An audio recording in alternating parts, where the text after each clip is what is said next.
तो कुछ चीजें पहले ही क्लियर कर दे रहे हैं यहाँ पे कि इकोनॉमिक्स और मैथ्स मिला के, ठीक है, 80 मार्क्स का पेपर होगा आपका, दोनों का 40-40 मार्क्स का इंडिविजुअल एग्जाम होगा। तो मेरा जो, ठीक है, देखिए मेरा जो पॉइंट ऑफ व्यू है, मार्केट में बहुत सारे टीचर्स लोग हैं जो लोग ये बात बोलते हैं कि हाँ ठीक है, प्रूफ भी दिखाते हैं, बोलते भी हैं, हर चीज को ये करते, पर मेरा मुद्दा वो नहीं है। अगर दोनों का इंडिविजुअल एग्जाम हो रहा है या ठीक है अलग अलग एग्जाम लिया जा रहा है, तो इसका मतलब दोनों में आपको पास होना, क्योंकि एक सिंगल सब्जेक्ट नहीं है तब फिर, ठीक। और एक सीधा सीधा बात है, अगर दोनों में से किसी में भी खराब मार्क्स हुआ तो दूसरा ऐसे ही डाउन हो जाएगा बिना कुछ किए, ठीक। तीसरा सबसे इंपॉर्टेंट बात, ये मैथ्स का प्रैक्टिकल है, थोड़ा जोर दोगे तो यहाँ पे 40 आउट ऑफ 40 भी आ जाएगा, पर इकोनॉमिक्स इस बार का महाभारत है।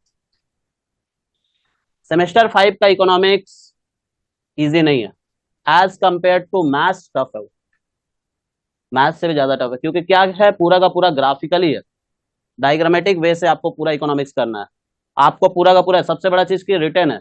और आप लोग सीयू के बारे में अच्छे से जानते हैं कि रिटर्न पेपर में कितना अच्छा मार्क्स देता है सीयू, ये तो बोलने की जरूरत नहीं है मेरे को, ये तो सदियों से चला आ रहा है कि बच्चा लिख के आता है, ठीक है, 80 आउट ऑफ 80 का रिटर्न पेपर में, और मिलता है उसको 16, 15, 18, 20, ये हालात है यहाँ पे रिटर्न में, और आप कुछ कर भी नहीं सकते हैं, क्योंकि हमें खुद ही विश्वास नहीं है कि हम सही लिख के आए हैं, ठीक। तो हम लोग पेपर भी नहीं निकालते हैं चेक करने के लिए कि चलो एक बार रीचेक कर ले कि क्या मेरा गलती हुआ है कि सही में नहीं, हम इतने कॉन्फिडेंट भी नहीं, तो इसलिए हम लोग क्या करते हैं, छोड़ो ना यार, एक सेमेस्टर ही तो बढ़ा, चलो एक साल वेस्ट ही तो हुआ, एक साल कंटिन्यू कर लेते हैं, ठीक है। इसका मतलब हमको क्या करना है, अगर स्कोर करना है तो इसमें अच्छे से बिहेव करना पड़ेगा, अच्छा से परफॉर्म करना पड़ेगा। और जैसा आप लोग सेमेस्टर 3 से ही जानते हैं मेरे बारे में, कि अगर हम बोल रहे हैं आप लोगों को कि हाँ हम करके देंगे, तो हम आपको बोल रहे हैं कि 40 में आराम से आपको हम 30 प्लस मार्क्स का सिमिलर क्वेश्चंस करा के देंगे, पहले दिन क्लास में बोल रहे हैं, दूसरा तीसरा चौथा पांचवा दिन नहीं, या एंड ऑफ द डे में नहीं, डे 1 से ही क्लास में यही बात बोल रहे हैं कि एकदम सिमिलर क्वेश्चंस करा के देंगे। सिमिलर मतलब कि वर्ड नंबर्स कुछ भी चेंज नहीं होगा, इतना कॉन्फिडेंटली बात कर रहा हूं। उसके लिए भी आपको सीख के रखना पड़ेगा पूरा मैथ्स, तब तो आप परफॉर्म कर पाइएगा। अदरवाइज आता हुआ क्वेश्चन भी अब हमको करा दिया और याद करके जाएंगे तो फिर होगा नहीं।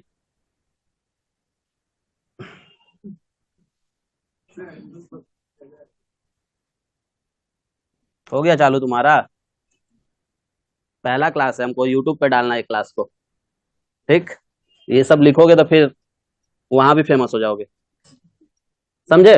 तो ये सभी चीजें हैं जो अपने लोगों को फोकस करके चलना है। क्या क्या चैप्टर से पहले एक बार डिस्कस कर लेते हैं, उससे पहले मार्क्स पैटर्न, क्वेश्चन पैटर्न किस तरह से एग्जाम में आएगा वो एक बार डिस्कस कर देते हैं।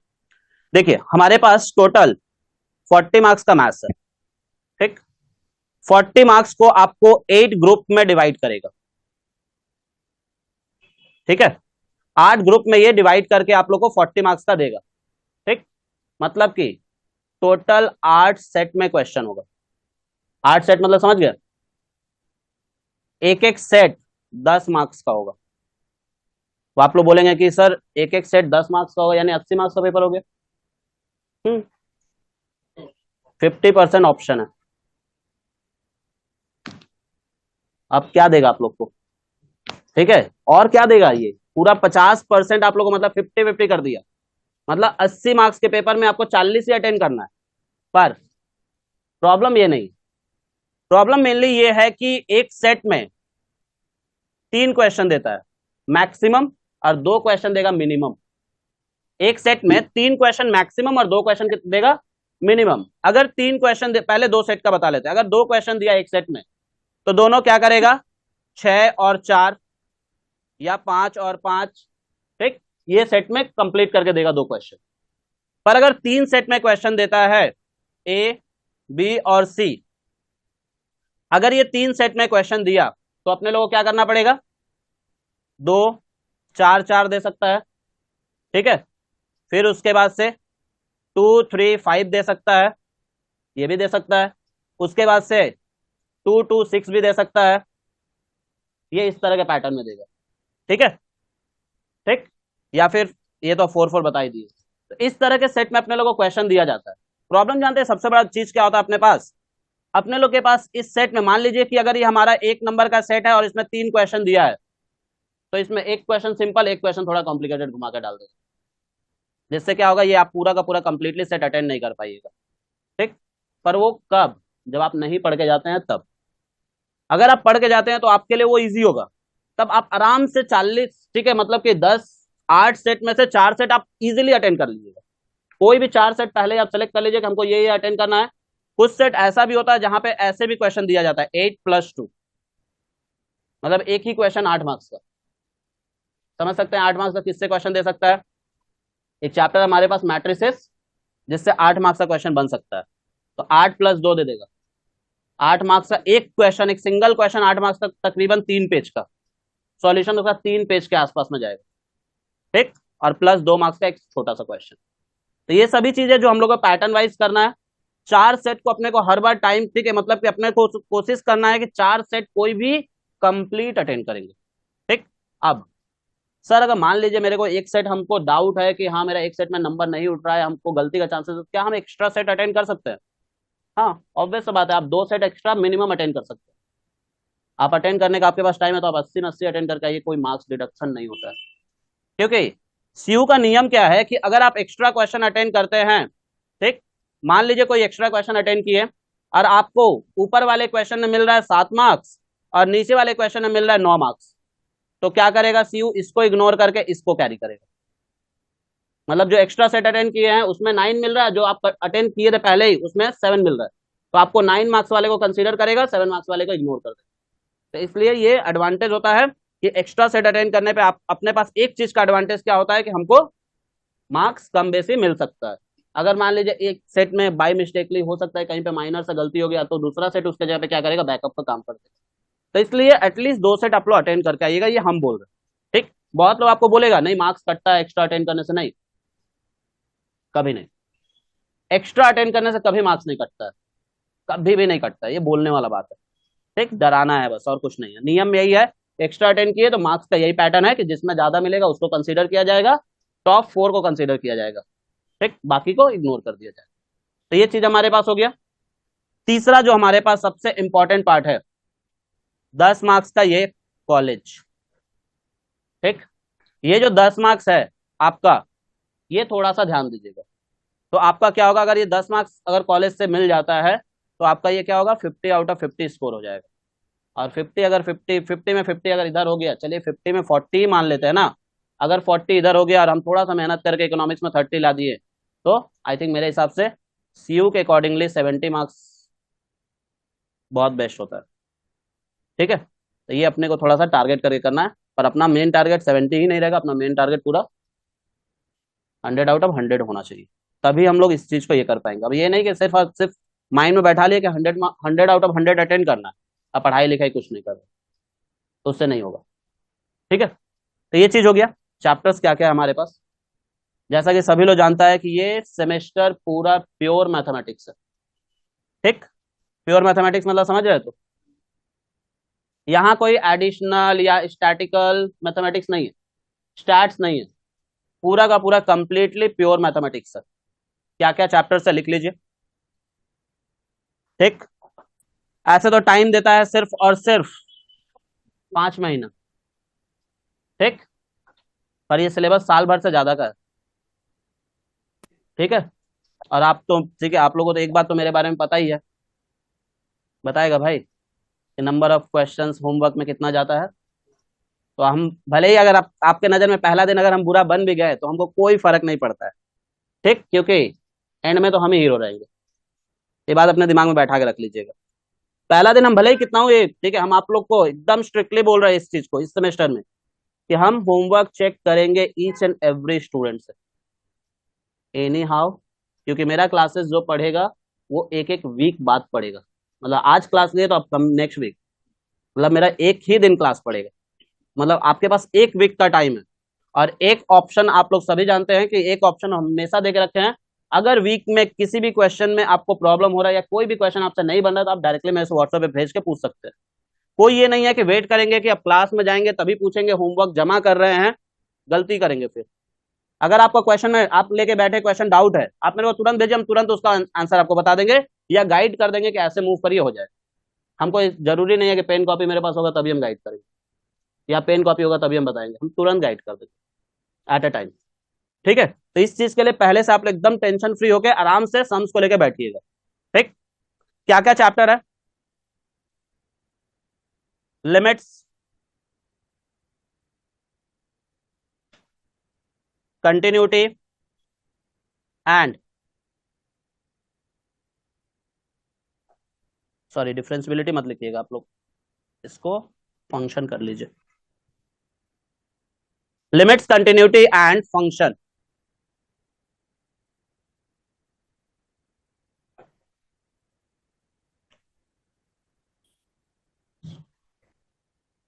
पॉसिबल ही नहीं है। एक काम करो ना, डायरेक्टली बोल दो सर मेरा एग्जाम आप ही जाके दे आइएगा ना। लिखा था कि ठीक है क्वेश्चन के साथ साथ इस बार आंसर सीट भी प्रोवाइड कर दीजिएगा, मतलब सॉल्यूशन सीट भी प्रोवाइड कर दीजिएगा। तब फिर पढ़ क्यों रहा है? साल भर बैठ जा, लास्ट का महीना में हम आंसर क्वेश्चन सब प्रोवाइड कर देंगे। दूसरा हमारे पास है मैट्रिसेस, मैट्रिक्स एंड डिटर्मिनेंट।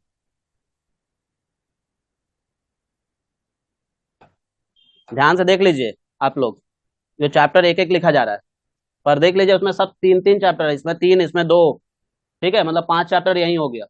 ये सिर्फ और सिर्फ यहाँ आप लोग के लेवल में इसको एक साथ कंबाइन करके लिखा है, पर अगर आप लोग इसको अगर जूनियर क्लासेस में जाके 11 12 के क्लास में जाके उठाएंगे तो ये सारा इंडिविजुअल चैप्टर है। लिमिट एक चैप्टर है, कंटिन्यूटी एक चैप्टर है, फंक्शन एक चैप्टर है, मैट्रिसेस एक चैप्टर है, डिटर्मिनेंट एक चैप्टर है, इंडिविजुअल, और सारा का सारा मिनिमम कम से कम 30 पेजेस का चैप्टर है। एक एक चैप्टर 30 30, ठीक है, 20 25 30 पेज का चैप्टर है, जिसमें मैट्रिसेस तो कम से कम 60 70 पेज का है। ठीक है, तो देख लीजिए सिलेबस कितना लंबा चौड़ा है इस बार। तीसरा,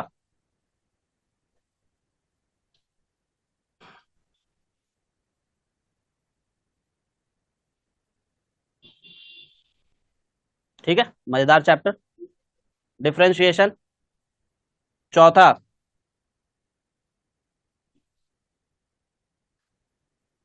एप्लीकेशन ऑफ डेरिवेटिव।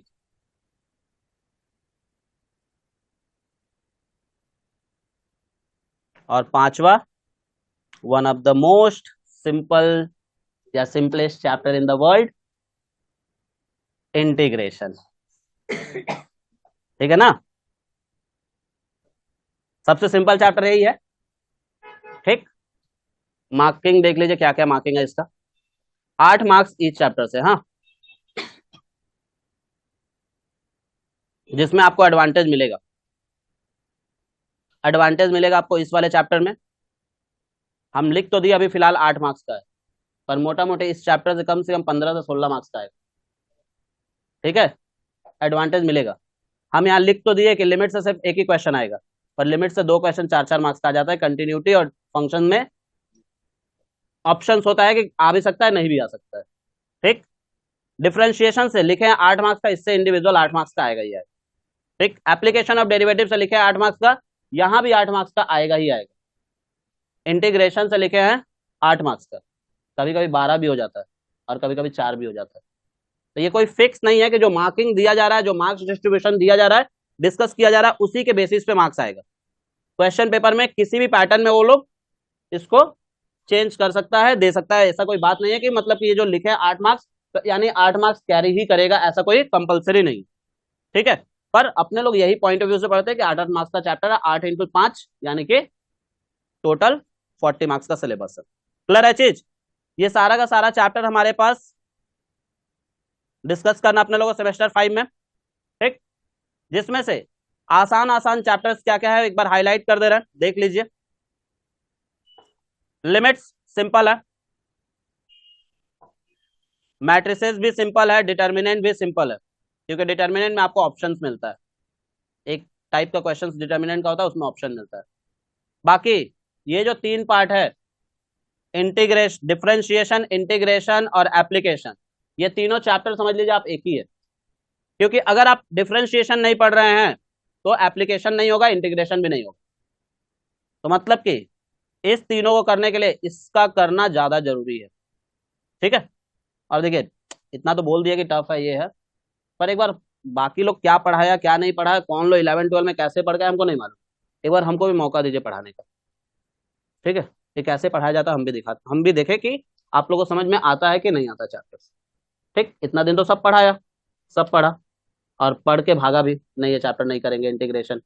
हम शायद कल की परसों मेरा भाई ऐसे ही केबीसी लगा दिया था, तो एक लड़का उसमें इंजीनियरिंग का बैठा हुआ था, तो वो मतलब सोचो इंजीनियरिंग कर रहा है, फिर भी उसको भी बोला कि मैथ्स बहुत टफ है, मैथ्स बहुत प्रॉब्लम करता है, ये करता है वो करता है। नहीं, हम मेरा मेंटालिटी वो है ही नहीं कि क्या टफ है क्या नहीं है, बस पढ़ाने का वे नहीं सही होना चाहिए। पढ़ाने का वे अगर सही नहीं हुआ तो ऑब्वियस बात है वो टफ लगेगा। पढ़ाने का वे से पता चलता है कि कौन सा चैप्टर इजी होगा और कौन सा चैप्टर टफ होगा। ठीक, चलिए अब बात करते हैं एक चैप्टर से, यहाँ से स्टार्ट करते हैं जैसा कि लिखे थे। कोई कुछ क्वेश्चन है किसी का? एनीवन ऑनलाइन में? 40 जन है। No sir. किसके किसके मन में है कि नहीं ठीक है फाइनेंस छोड़ के मार्केटिंग ले लेना चाहिए? मेरा भी मैथ्स नहीं था 11 12। ठीक, हम तो मैथ्स जानते भी नहीं क्या होता है। देखिए एक बात बता देते हैं, फाइनेंस ले लीजिएगा तो बहुत सारा नुकसान भी है। पहला बात तो थ्योरी चैप्टर पूरा थ्योरी हो जाएगा। ठीक, मार्केटिंग में, सॉरी फाइनेंस में बोल रहा, मार्केटिंग में पूरा थ्योरी हो जाएगा। अब थ्योरी का हिसाब आपको पता ही है, मार्क्स मिल भी सकता है नहीं भी मिल सकता है, चलिए ठीक है इजीली मार्क्स, ठीक है इजीली मार्क्स स्कोर हो जाएगा। पर जानते हैं उसका दिक्कत और उसका सबसे बड़ा प्रॉब्लम क्या होगा जब आप फ्यूचर में कहीं पे जाएंगे तब, क्योंकि फाइनेंस को ज्यादा वैल्यू मिलता है as compare to other courses, क्योंकि ये सदियों से चला रहा है और वो सब नया नया अभी आया है। तो इसलिए मेरा यही सजेशन होगा, मेरे से डायरेक्टली सजेशन लेते हैं तो मैं तो यही बोलूंगा कि आप लोग फाइनेंस से लीजिए, थोड़ा टफ होगा पर मजा भी आएगा। ठीक है सर, मेरा सप्ली है सेम 3 में। ठीक है क्लासेस स्टार्ट होने दो सेम 3 का। चलो हेडिंग बनाइए लिमिट्स। उससे पहले एक क्वेश्चन सभी से, जो लोग पुराना वो लोग से, क्या हुआ इसी का पहले दिन ही गुडविल बना लिए? तुम शायद सेमेस्टर 3 का भी पहला क्लास लेट आए थे जहां तक हमको याद है कि नहीं? मेमोरी तेज है थोड़ा मोड़ा। यही बात बोले थे, क्या हुआ पहले दिन ही तुम इमेज बना लिए? हाँ वो अलग बात है कि उसके बाद कभी लेट नहीं किए थे। मैथ्स बेसिकली हमारे पास ये जो चैप्टर्स है या किसी भी चैप्टर्स के बारे में अगर हम लोग डिस्कशन करते हैं तो सबसे पहला और सबसे इंपॉर्टेंट चीज हमारे पास क्या होता है, चैप्टर के बारे में जानना। ठीक है, सबसे पहला चीज हमारे पास क्या है? ठीक है, कोई फायदा नहीं मस्का लगा के, तो बीकॉम है और ऊपर से एमसीक्यू था, यहाँ मार्क्स लाओ तब मानेंगे। ठीक है, और यहाँ पे सबसे बड़ा चीज क्या है, तुमको पता नहीं चलेगा इंडिविजुअल में कितना मार्क्स आया है, दोनों का मिला के ही मार्क्स देगा। तो तुम खुद सजेस्ट, ठीक है तुम खुद ये चीज जान सकते हो, समझ सकते हो कि मेरा किस में ज्यादा आया हो। ठीक है, तो ये बताने का जरूरत नहीं, कोई इंडिविजुअल मार्क्स नहीं देगा यहाँ पे। वो तभी देता है जब कोई बच्चा रीचेक में डालता है, वो भी रीचेक में भी नहीं, पेपर जब निकालता है तब तब देता है, क्योंकि रीचेक में भी दोनों ही डालना पड़ता है, पर्टिकुलर नहीं होता यहाँ पे। तो ये चीज थोड़ा दिमाग में रख के काम करिएगा। कोई भी चैप्टर अगर हम लोग पढ़ते हैं तो चैप्टर के बारे में सबसे पहले जान लेते हैं कि चैप्टर क्या है। थोड़ा सा बेसिक चीजों के बारे में आप लोग से एक बार डिस्कस कर लेते हैं फिर से। ठीक है, फॉर्मूला याद है सभी को? ऑनलाइन में फटाफट 40 जन है, रिप्लाई करो, मेरे को यस नाम सर ना याद बोलना है। पड़े। हम 40 का 40 का रिप्लाई देखना चाहेंगे। 40 नहीं 39 का है, क्योंकि एक तो हम भी है उसमें। यस सर याद है। याद है तो तुम ही से पहले शुरू करेंगे, रुको। नहीं। नहीं याद है? देखो, दो ऑप्शन सभी को पता है कि अगर आप लोग बोलिएगा कि हमको नहीं आता है तो आप लोग जानते हैं कि हम लिख देंगे, हम शुरुआत से सारा फॉर्मूला लिख देंगे कि आप लोग लीजिए इसको एक बार देख लीजिएगा या अपने पास रखिएगा। और अगर आप लोग बोलिएगा याद है तो फिर हम भी इग्नोर करके निकल जाएंगे। पर वही बात है, जब इग्नोर करके निकल जाएंगे तो फिर एंड में दिक्कत होगा, और फिर जब दिक्कत नहीं होगा तो सर। पूछेंगे तो वहां पे जवाब देना पड़ेगा, और नहीं जवाब देंगे तो फिर तो जानते हैं हम कितना अच्छा अच्छा बात बोलते हैं, नहीं है ना? सर याद नहीं है। देखा, आगे वो नहीं याद है उसको। क्या हुआ बाबू, 27 जन का ही सिर्फ, बाकी लोग कहाँ है, सो रहा है? समझ रहे मौसम नहीं सर बहुत याद सुहाना नहीं है। है।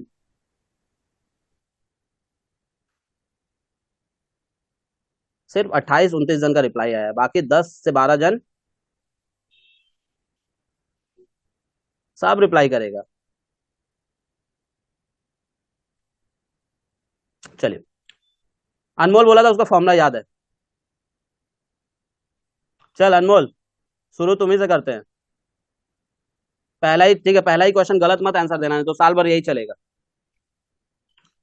ए प्लस बी का, या एक काम करें, ए स्क्वायर प्लस बी स्क्वायर का फॉर्मूला बता दो क्या होगा।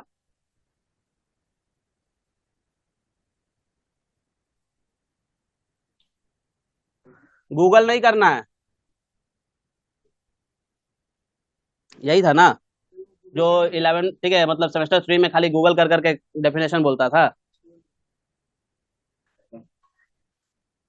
ठीक है, लिख लीजिए, हम लिख दे रहे हैं सारा फॉर्मूला एक जगह पे, आप लोग कहीं पेज में या इसी पेज में, ठीक है, यहीं पे सामने में लिख लीजिए।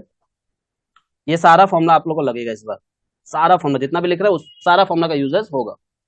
कुछ एक्स्ट्रा भी लिखा देंगे, पर मेनली जितना लिखाएंगे उसमें से मोस्ट ऑफ द यूज किया जाएगा। ए प्लस बी का होल स्क्वायर का। सर इसका फॉर्मूला है A minus B plus A plus B. Good, very good, एकदम सही बोला। ठीक, तब A square minus B square का ए फॉर्मूला माइनस क्या बी होता इंटू ए प्लस बी। है? इंटू दोनों का एक ही इसे होता है। No sir. A square minus B square का क्या होता है? हम तो प्लस का पूछे थे। से बता रहे हैं। बता क्या रहे, गूगल कर लो। A minus A square minus B square का फॉर्मूला होता है A plus B into A minus B. Good, very good, तुम भी वही गलती किया जो वो गलती किया। तब A square minus B square का फॉर्मूला क्या होता है? सोच लो, हालात देख लो।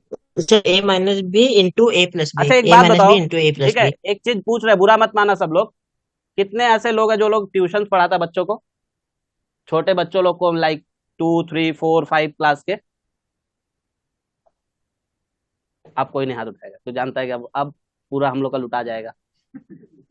ठीक,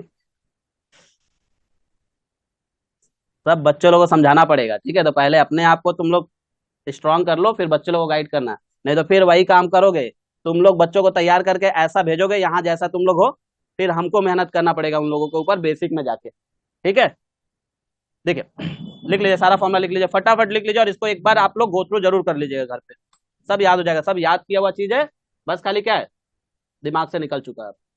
ए प्लस बी का होल स्क्वायर का फॉर्मूला होता है A square plus 2ab plus B square. इसका एक और फॉर्मूला होता है, कोई बताएगा? ए माइनस बी का होल स्क्वायर प्लस 4ab भी लिखते हैं इसको। दूसरा है ए माइनस बी का whole square, A square minus 2ab plus B square. देखिए, हमसे पूछिएगा तो हम आप लोग को बेसिक में क्या एकदम पूरा, ठीक है, आप 2+2 भी पूछिएगा तो भी हम जवाब देंगे। ठीक है, कि 2+2 कितना होता है। बस शर्त यही है कि आप लोग पूछना चालू करिए, शरमाइए मत। ठीक है, स्टार्टिंग में थोड़ा सा जोक मजाक कर लिए, पर नहीं, अगर डाउट निकलता है तो ये सोच के मत पूछिएगा कि मेरा मजाक उड़ेगा। डाउट अगर सही रहा या जेन्युइनली रहा, मजाक के टर्म में नहीं रहा, तो हम पक्का जवाब देंगे। ठीक है, और एक एक चीज बताएंगे पूरा बेसिक में जाके, क्योंकि सीधा सीधा बात है, अगर आप लोग का इतना ही स्ट्रांग रहता तो फिर पढ़ने का जरूरत नहीं पड़ता, आप लोग खुद कर लेते। ठीक है, तो डाउट को मत इग्नोर करिएगा, डाउट को एकदम मत ये करिएगा कि नहीं हमको नहीं पूछना। अरे ठीक है, चलिए क्लास में नहीं पूछ पा रहे, मेरे से पर्सनली मैसेज करके पूछ लीजिएगा, उसमें भी हम जवाब दे देंगे। ठीक है, पर मेरे हिसाब से मेनली क्लास में पूछेगा तो आपके चक्कर में 4 जन का और भला होगा, क्योंकि जरूरी नहीं है कि जो आपको नहीं आता वो 4 जन को आता ही हो, ये कंपलसरी नहीं है, हो सकता है उसको भी वो चीज नहीं आ रहा, हिचकिचा रहा पूछने में और हेजिटेट होता है। तीसरा नंबर फॉर्मूला लिख लीजिए, ए स्क्वायर प्लस बी स्क्वायर, यही फॉर्मूला पूछे थे। इसका फॉर्मूला होता है ए प्लस बी का होल स्क्वायर माइनस 2ab, और एक होता है ए माइनस बी का होल स्क्वायर प्लस 2ab, दो फॉर्मूला होता है इसका। चौथा नंबर जो फॉर्मूला था हमारे पास था वो ए स्क्वायर माइनस बी स्क्वायर का था, फॉर्मूला होता है A plus B A minus B. पांचवा नंबर जो था हमारे पास वो था ए बी का फॉर्मूला, पता है किसी को?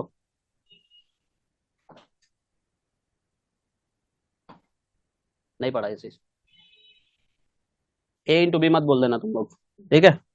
ए बी का फॉर्मूला होता है A plus B by two का whole square minus A minus B by two का होल स्क्वायर, ठीक है। ऊपर कर दे। 6 नंबर जो फॉर्मूला है वो हमारे पास है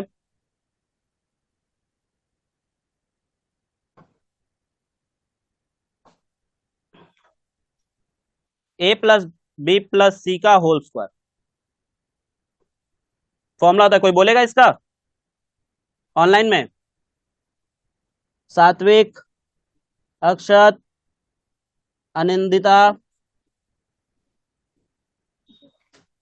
अरित्रा,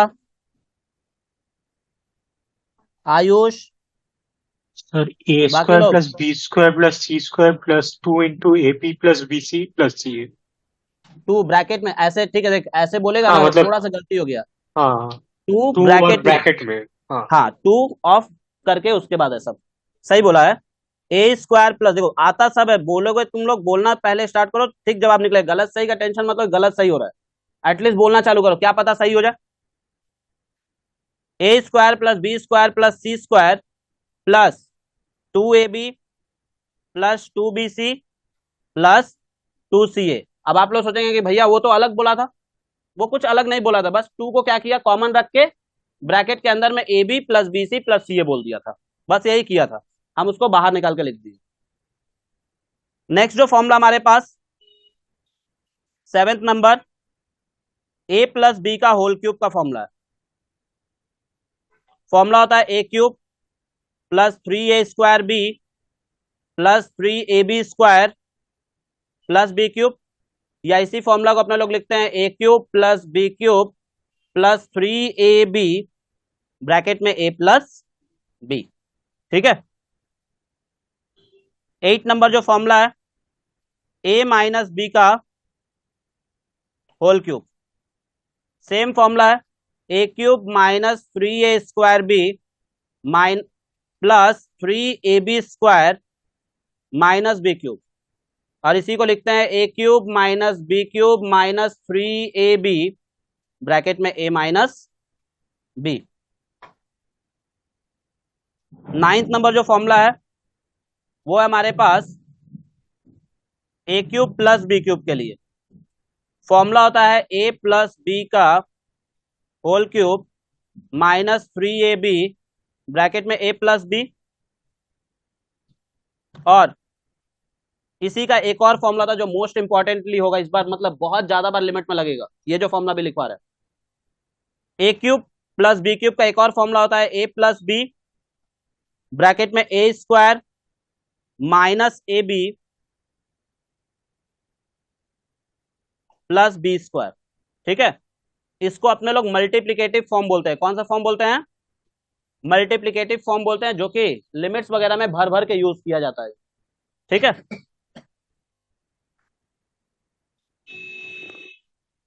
10 नंबर जो फॉर्मूला और हमारे पास वो है A cube minus B cube. Formula होता है ए माइनस बी का whole cube plus 3ab bracket में ए माइनस बी, और इसी फॉर्मूला को अपने लोग ऐसे भी लिखते हैं ए माइनस बी ब्रैकेट में A square plus A B plus B square, ठीक है। 11 नंबर जो होता है हमारे पास A cube plus B cube plus C cube plus C cube minus A cube plus B cube plus C cube minus 3abc। कोई बताएगा इसका फॉर्मूला? ये नहीं पढ़े हो तुम लोग, ये पढ़ाया भी नहीं गया होगा, नहीं पढ़ाया गया ना। होता क्या है फॉर्मूला इसका, ए प्लस, ठीक है, बी प्लस सी, या इसको रहने दो, मत लिखो, बिना बात का कंफ्यूज करोगे तुम लोग खाली अपने आप को। जितना वर्कलोड कम रहेगा तुम लोग का उतना ज्यादा अच्छा रहेगा, ये यूज होगा भी नहीं यहाँ पे भी, ठीक है। ऐसे होता है कुछ कुछ अलग नहीं है। A square plus B square plus C square bracket में A plus B plus C plus A B plus B C plus C, बस यही होता है, इसी तरह का फॉर्मूला में। और उतना ज्यादा जाने का जरूरत नहीं है डीप में। हो गया यहां तक? हाँ सर। ठीक है ना? 10 फॉर्मूला ये आप लोग एकदम अपने दिमाग में बैठा के रखिएगा। ये सब कहीं पे भी यूज हो सकता है, कोई रेस्ट्रिक्शन नहीं है कि इसी चैप्टर में पर्टिकुलरली यूज होगा। पूरा का पूरा जितना भी पांचों चैप्टर, इवन मैट्रिसेस और डिटर्मिनेंट में भी यूज हो सकता है। तो ऐसा कोई बात नहीं है कि वहां पे यूज नहीं होगा। ठीक है? हाँ, ये दोनों मल्टीप्लिकेटिव फॉर्म है बाबू, ये दोनों मल्टीप्लिकेटिव फॉर्म है तुम्हारा, और ये इंपॉर्टेंट भी है दोनों, क्योंकि लिमिट में ये सब का ज्यादा यूज पड़ेगा। ये दोनों का भर भर के लिमिट में यूज पड़ेगा, इसका यूज पड़ेगा, ये दोनों का लिमिट में इसका यूज पड़ेगा भर भर के। ठीक है? ये कुछ फॉर्मूलाज है जिसका लिमिट में बहुत ज्यादा यूज है।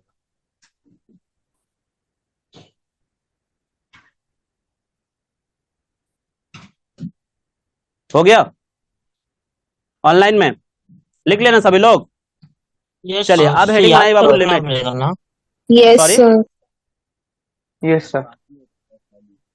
क्या बोले अनमोल? सब बोले ये सब याद रखना पड़ेगा ना? नहीं नहीं, लिख के कॉपी में सजा के रख देना। नहीं यार, क्या करेगा याद करके।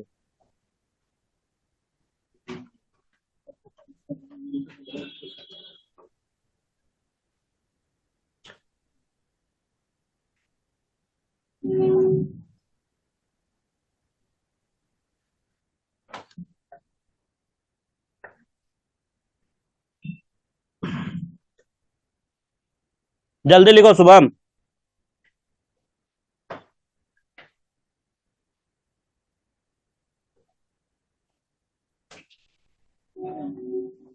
वो नंबर 5 एक बार दिखाने को बोल रहा है।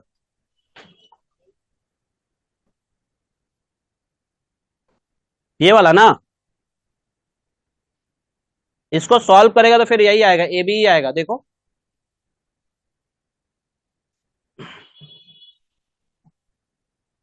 क्या लिखे थे, A plus B by two का whole square minus A minus B by two का होल स्क्वायर, यही लिखे है ना।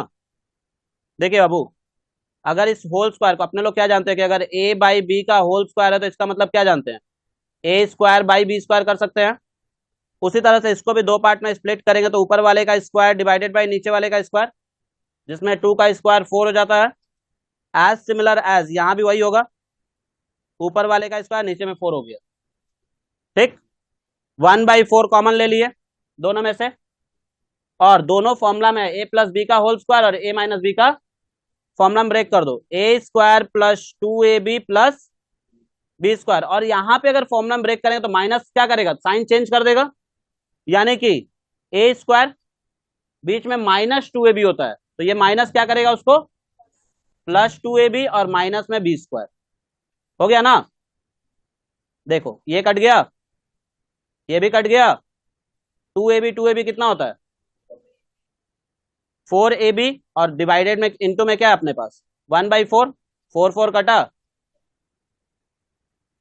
ठीक है, सारा फॉर्मूला प्रूव है, कोई ऐसा फॉर्मूला यहाँ पे नहीं है जो प्रूविंग नहीं है, हर एक फॉर्मूला का प्रूविंग है।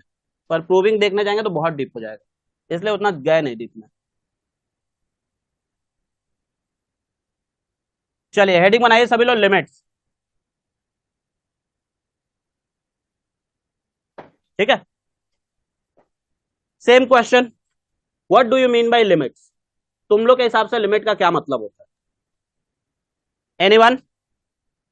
तो कोई चीज को लिमिट में रहने जैसे बोलते कोई नहीं है चीज को कि लिमिट लिमिट में अपना रहना, जैसे लिमिट। तुमको हम लोग बोलते हैं हमेशा। ठीक है, लिमिट्स का मतलब क्या होता है कि किसी भी चीज का एक ऐसा एरिया, एक ऐसा बाउंडेशन जिसे क्रॉस नहीं कर सकते, मतलब कि उसके अंदर ही रहना है, उतना पे ही काम करना है, यही होता है लिमिट्स का मतलब। कि किसी भी चीज का एक ऐसा एरिया, एक ऐसा बाउंडेशन जिसे क्रॉस नहीं किया जा सकता, उसी के अंदर में रहना है। ये तो नॉर्मल लैंग्वेज में हुआ लिमिट्स का मतलब। मैथमेटिकल टर्म में भी लिमिट्स का मतलब यही होता है कि जितना हमारे पास क्वेश्चन में बोला जा रहा है अपने को उतना ही परफॉर्म करना है, मतलब उतना ही करना है, एक्स्ट्रा नहीं करना है। मतलब कि इन शॉर्ट बोले तो लिमिट क्या है, एक तरह का डिफाइन फंक्शन है। क्या है? एक तरह का डिफाइन फंक्शन। लिख लीजिए, लिमिट क्या है, एक तरह का डिफाइन फंक्शन है। एक तरह का फंक्शन लिखिए पहले, या डेफिनेशन लिख के रखना, लिख लीजिए। Limit is a defined function, फिर एक्सप्लेन कर दे रहा है। Limit is a defined function.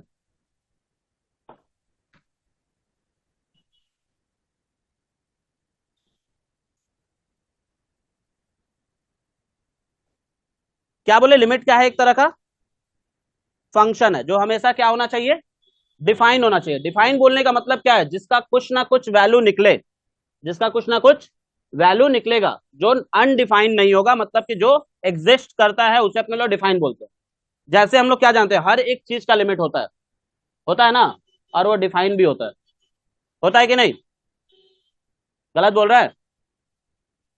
एक पेड़ को ग्रो करने का भी एक लिमिट होता है, उससे ज्यादा नहीं बढ़ेगा, फिर टूट जाएगा, गिर जाएगा। एक इंसान का भी एक लिमिट होता है कि वो इतना तक ही जा सकता है, इससे ज्यादा नहीं जा सकता है। हर एक चीज का लिमिट क्या है, डिफाइन है, मतलब एग्जिस्ट करता है। डिफाइन मतलब एग्जिस्ट करते रहना, ठीक? तो वही चीज हमारे पास, पर यहाँ मेन मुद्दा अपना डिफाइन बाद में है, पहले फंक्शन क्या है, ठीक है? अगर कोई पूछता है what do you mean by function, तो क्या बोलेंगे? कोई बताएगा फंक्शन क्या है?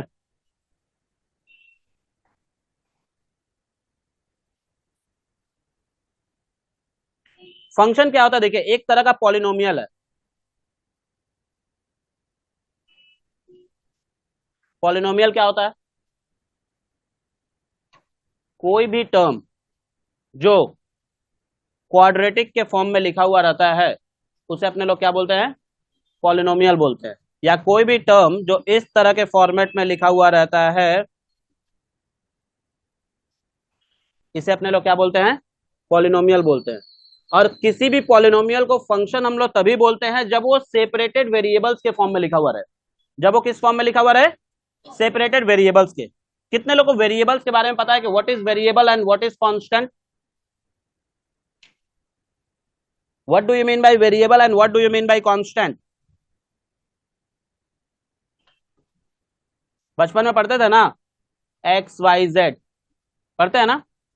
क्या है ये एक्स वाई? वेरिएबल, ठीक? कौन बोला ये वेरिएबल है एक्स वाई? टीचर लोग। वेरिएबल है, क्यों वेरिएबल है बाबू? सर वेरिएबल का वैल्यू फिक्स नहीं रहता, उसका वैल्यू चेंज वेरिएबल हो का वैल्यू सकता है। फिक्स नहीं रहता है, ठीक?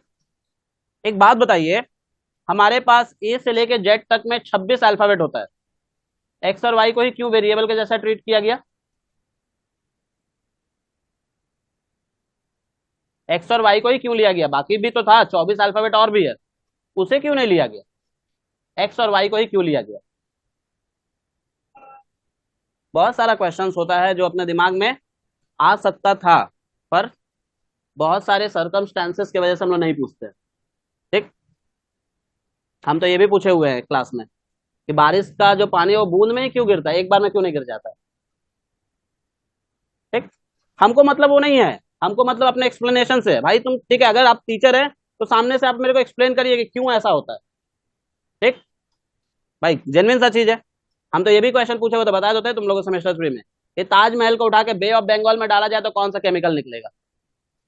जबकि इस क्वेश्चन को हम सीधे सीधे पूछ सकते थे कि एक मार्बल को उठा के सॉल्टी वाटर में डाला जाए तो कौन सा केमिकल बनेगा, पर कान ऐसे नहीं पकड़े, घुमा के पकड़ाए, जिससे टीचर भी थोड़ा इरिटेट हो। जवाब दीजिए। अब टीचर को यहाँ दिमाग लगाना था कि ताजमहल को उठा के बे ऑफ बंगाल में डालने क्यों बोले? अरे ताजमहल तो मार्बल से बना हुआ है, और मार्बल, बे ऑफ बंगाल क्या है? NaCl है, सॉल्टी वाटर है। ऑब्वियस बात है, सॉल्ट का जब मार्बल के साथ रिएक्शन होगा तो कौन सा केमिकल निकलेगा, वही बताना था। तब क्वेश्चन पूछा करो, ठीक? हम एक्सप्लेन करेंगे, हमको कोई दिक्कत नहीं है, बस टॉपिक पे रहना चाहिए, टॉपिक से बाहर नहीं, अनमोल जैसा नहीं, ठीक है? देखिए, हमारे पास वेरिएबल क्या होता है?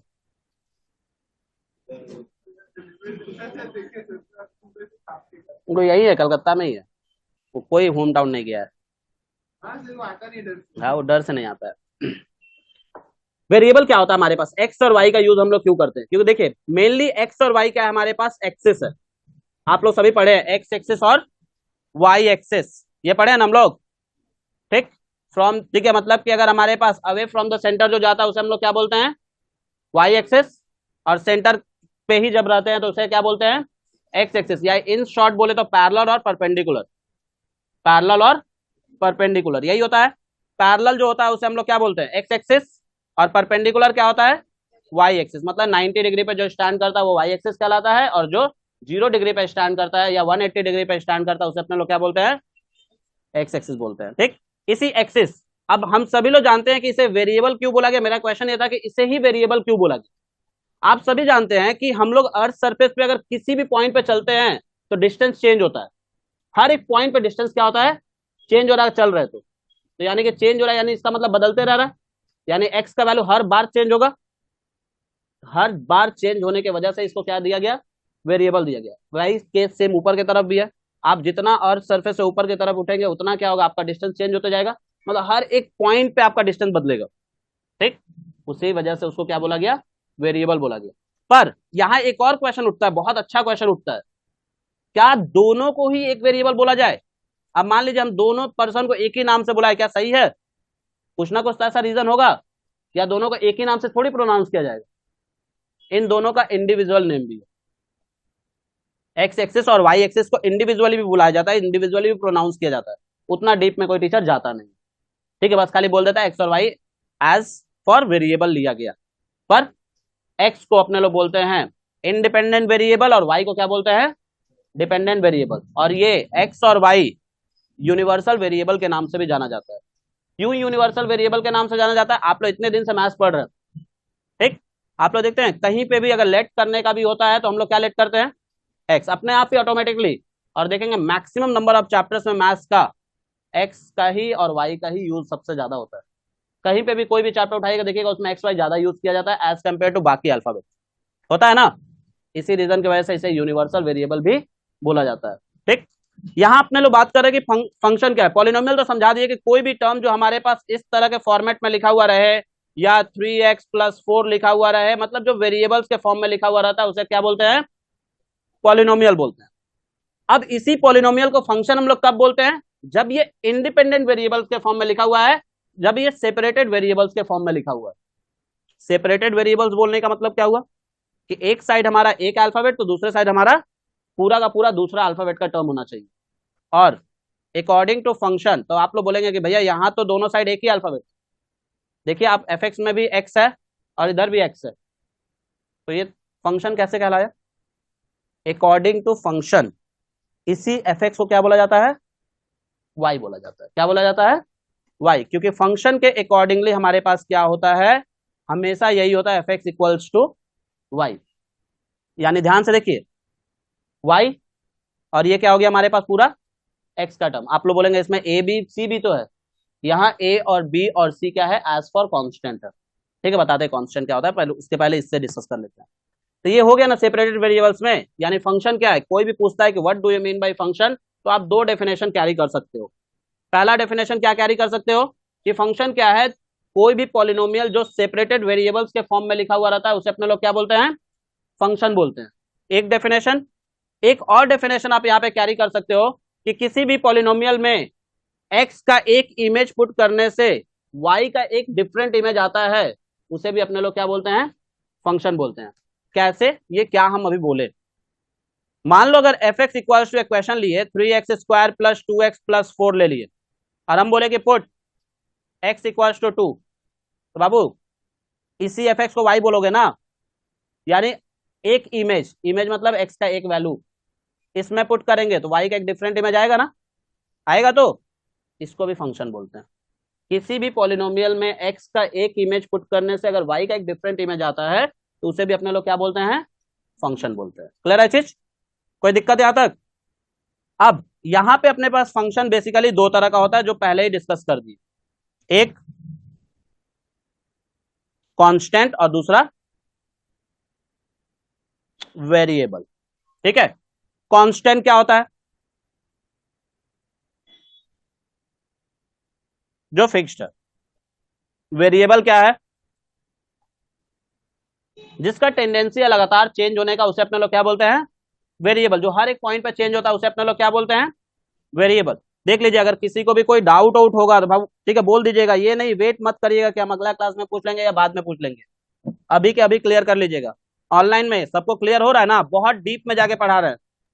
हाँ सर। ये नहीं कि सिर्फ और सिर्फ देखो लिमिट लिखते लिमिट लिखे थे, लिमिट चाहते तो पढ़ा के अभी तक खत्म कर दिए होते। Yes sir. सीरियसली बोले, लिमिट पढ़ाना यस था तो सर। अभी तक लिमिट खत्म हो गया होता। मतलब मेनली मेरे को जो पढ़ाना था लिमिट में वो खत्म हो गया होता। पर ये सब टॉपिक अगर नहीं करोगे तो फिर आपका यहाँ पे प्रॉब्लम नहीं होगा, कंटिन्यूटी में भी दिक्कत करेगा, फंक्शन में भी दिक्कत करेगा, डिफरेंशिएशन में भर भर के दिक्कत करेगा, एप्लीकेशन ऑफ डेरिवेटिव और इंटीग्रेशन में ऐसे ही दिक्कत हो गया। तो इसलिए क्या करे, पूरा का पूरा डीपली जाके पहले ये बेसिक चीजों को क्लियर कर दे रहा है, जिससे क्या हो, अब हम लोग का स्टार्टिंग से लेकर एंड तक ये चीज को दोबारा ना देखना पड़ेगा, या जब भी पढ़ाएंगे ये तो हम जानते हैं कि पढ़ाएंगे तो हम फिर से रिपीट करेंगे, तो रिपीट करेंगे तो तुरंत दिमाग में क्या होगा, स्ट्राइक कर जाएगा कि ये चीज बोले। कांस्टेंट क्या होता है बाबू? जो fixed. For example, universal truth. Good, very good, एकदम सही बोले। कोई भी अगर आपसे पूछता है, जैसे हम लोग ठीक है पहले भी सेमेस्टर 3 वाले एग्जाम, ठीक है सेमेस्टर 3 वाले बात क्लास में भी बोले हुए हैं कि अगर हम लोग कहीं पे भी वाइवा टेस्ट देने जाते हैं या ओरल टेस्ट देने जाते हैं, तो ओरल टेस्ट में क्या होता है, क्वेश्चन पे क्वेश्चन पूछा जाता है। पर वही हम लोग देखते हैं कुछ बच्चे को ऐसा किया जाता है कि एक क्वेश्चन पूछा उसको भेज दिया। ठीक, ऐसा होता क्यों आप लोगों को पता है? कभी भी टीचर जो होता है ना, वो अप्रोप्रिएट आंसर सुनने के लिए एक्सपेक्टेड रहता है कि हम उससे एग्जैक्ट आंसर सुनेंगे तो क्या बोलना चाह रहा है जो हम पूछे हैं। अगर आप वो एग्जैक्ट आंसर दे दिए तो वो जानता है कि अगला भी आगे भी आंसर दे सकता है, इसलिए बोलता है उसको चल जाए। पर आप लोग क्या होता है मतलब आप लोग के साथ क्या होता है कि अगर आप लोग जाते हैं और एक क्वेश्चन का आंसर पूछा और आप लोग थोड़ा सा लड़खड़ा के उसको दूसरे वे में आंसर दिए, तो आपके आंसर में से ही क्वेश्चन बनना चालू हो जाए। जैसे अगर हम मान लीजिए अभी यहाँ पे हम कांस्टेंट पूछे, तो बच्चा बोलता है सर कांस्टेंट मतलब कोई भी नंबर जो फिक्स्ड है। ठीक, हम बोले सिर्फ नंबर को ही कांस्टेंट बोल सकते हैं, बन गया ना क्वेश्चन।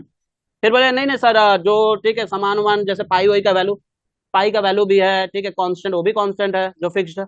हम फिर बोलते बस पाई का वैल्यू ही। फिर बोलता सर अल्फाबेट में भी कुछ कांस्टेंट, ठीक है सिर्फ अल्फाबेट ही। तो क्या हो रहा है, क्वेश्चन पे क्वेश्चन बनते चला जा रहा है, एक वर्ड में जवाब देके निकल जाओ। जो यूनिवर्सल ट्रूथ है वही कांस्टेंट है। यूनिवर्सल ट्रूथ के अलावा जितने भी चीज है वो सब के सब क्या है, वेरिएबल है, क्योंकि यूनिवर्सल ट्रूथ ही तो कांस्टेंट है सिर्फ। अब 2+2 धरती के किसी भी कोने में जोड़ोगे तो 4 ही होगा। ठीक, कोई भी टीचर ये नहीं बोलेगा 2+2 = 5। ठीक है ना, तो ये सभी चीज क्या है, पाई का वैल्यू अगर यहाँ पे बोल रहे हो 180 डिग्री या 3.14 या 22/7, तो धरती के किसी भी कोने में जाओगे तो पाई का वैल्यू 3.14, 22/7 या 180 डिग्री ही होगा। ये तीनों ही वैल्यू होता है पाई का। ये चीज समझ गया ना? तो जो कांस्टेंट है वो कांस्टेंट है। अभी ऐसा थोड़ी होगा कि न्यूटन का third law, to every action there is equal and opposite reaction है, तो कहीं और जाओगे तो ये उल्टा हो जाएगा। यही रहेगा एग्जैक्टली यही, ठीक है यही फिक्स्ड है, क्योंकि ये यूनिवर्सली क्या किया गया है, फिक्स कर दिया गया। तो कांस्टेंट का मतलब क्या है, यूनिवर्सल ट्रूथ। अगर कोई भी पूछता है what do you mean by constant, directly बोल कर निकल जाओ यूनिवर्सल ट्रूथ। अगला बेवकूफ होगा जो तुमसे दोबारा क्वेश्चन पूछेगा कि यूनिवर्सल ट्रूथ क्या होता है। ठीक, सामने वाला तब फिर बोल देना आप बेवकूफ है, तब आपको क्वेश्चन पूछना नहीं आता, टीचर हो चाहे कोई भी हो, डायरेक्टली बोल देना, क्योंकि जिसको यूनिवर्सल ट्रूथ नहीं पता वो बेवकूफी कहलाए। क्योंकि सभी जानता है कि यूनिवर्सल ट्रूथ मतलब कि sun rises in the east. ठीक, 2+2 = 4, दिन के बाद रात होगा, रात के बाद ठीक है दिन होगा, ये सब यूनिवर्सल ट्रूथ है। एक दिन में 24 घंटा होता है। ठीक, एक साल में 365 दिन, 8 घंटा, 56 मिनट, 48 सेकेंड होता है ना? ये सब क्या है, यूनिवर्सल ट्रूथ है। समझ गए बात को?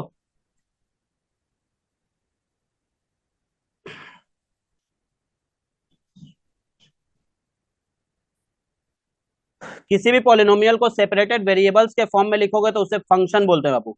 ठीक, लिख सकते हो कि एक पॉलिनोमियल को फंक्शन तभी बोला जाता है जब वो सेपरेटेड वेरिएबल्स के फॉर्म में होता है। हो गया नहीं ये? वेरिएबल में बता दिए कि दो तरह का वेरिएबल होता है हमारे पास। कौन कौन सा? एक होता है हमारे पास एक्स, जिसको अपने लोग क्या बोलते हैं, इंडिपेंडेंट वेरिएबल। एक्स को क्या बोलते हैं, इंडिपेंडेंट वेरिएबल। वाई को डिपेंडेंट वेरिएबल। ठीक, क्यों इंडिपेंडेंट बोला जाता है? क्योंकि वो वाई से एक्स को पहले आता है। इंडिपेंडेंट वेरिएबल और वाई को डिपेंडेंट वेरिएबल। बोलो बाबू क्यों बोला जाता है? क्योंकि एक्स वाई के पहले आता है। एक्स वाई के पहले आता है। Good, very good. ठीक, गलत है आंसर। ठीक, एक्स वाई के पहले आता है, इसलिए एक्स को इंडिपेंडेंट वेरिएबल नहीं बोला जाता है। ठीक, किसी भी, जैसे अभी यहाँ पे एग्जांपल लिए थे, ये जो फंक्शन लिए थे बाबू, यहाँ पे ध्यान दीजिएगा सभी लोग, ये जो क्वेश्चन लिए हैं, ठीक है, इसमें x का वैल्यू हम बोले पुट करेंगे, क्योंकि y जब तक हम x का वैल्यू नहीं पुट करें तब तक y निकलेगा। क्या बोल रहे थे बाबू?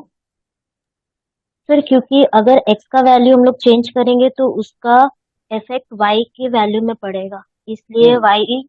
और इंडिपेंडेंट x का वैल्यू। वैल्यू हम लोग चेंज किसी भी तरह से कर सकते हैं, क्योंकि यहां भी देखिए जो हम x इक्वल टू 2 लिखे हैं वो क्या लिए हैं, इंडिपेंडेंटली लिए हैं या कहीं से उठा के लेके आए या किसी के ऊपर डिपेंड होके आया है, अपने मन से वहां पे ले लिए हैं। यानी x का वैल्यू हम लोग जो भी टेक करेंगे y का वैल्यू हमेशा x के ऊपर डिपेंड होगा, क्योंकि किसी भी फंक्शन में y का वैल्यू निकालना है तो उसमें x का वैल्यू पुट करना ही पड़ेगा। जब तक हम x का वैल्यू नहीं पुट करें तब तक y निकलेगा, यानी y always depend on x। इसी रीजन की वजह से अपने लोग y को क्या बोलते हैं, डिपेंडेंट, और x को क्या बोलते हैं, इंडिपेंडेंट, क्योंकि x का वैल्यू कुछ भी ले सकते हो, कुछ भी लिया जा सकता है। क्लियर है चीज?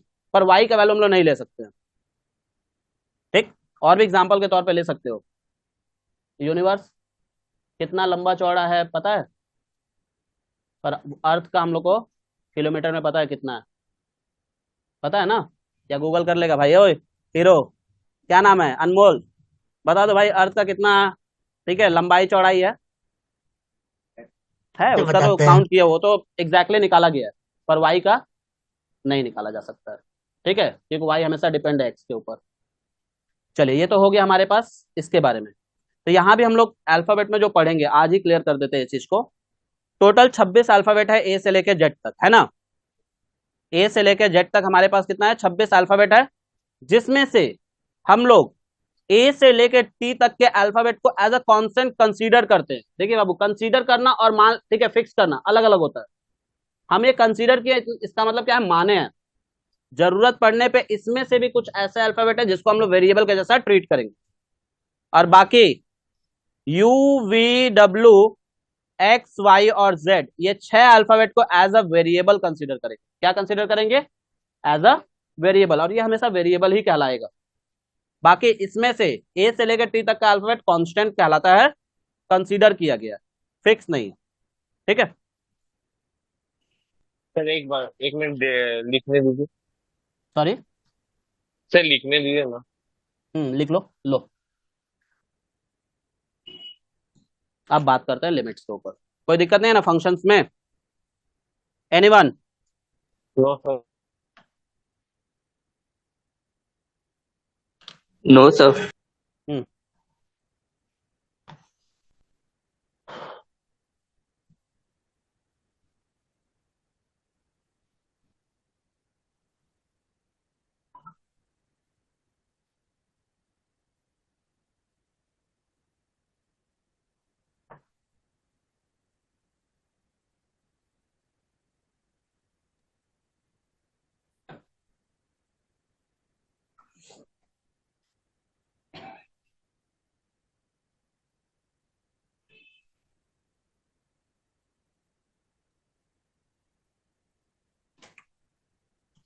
हो गया। चलिए अब बात करते हैं लिमिट्स के ऊपर कि लिमिट्स क्या है। लिमिट देखिए, इसे डिनोट किया जाता है, इट इज डिनोटेड बाय, बस कर बाबू, हो गया कितना, ठीक है, यहां ध्यान दो पढ़ाई लिखाई पे, सबसे अर्थ का, ठीक है, लेंथ ही खोज रहा है। डिनोटेड बाय आइदर लिम या एलटी से डिनोट किया जाता है। ठीक है, आइदर लिम या एलटी से डिनोट किया जाता है। शॉर्ट में एलटी लिखते हैं और नॉर्मली इसको लिमिट लिखते हैं, हम लोग लिमिट ही लिखेंगे, एलटी मत लिखना। दोनों सिंबल से डिनोट किया जाता है, दोनों तरीके से।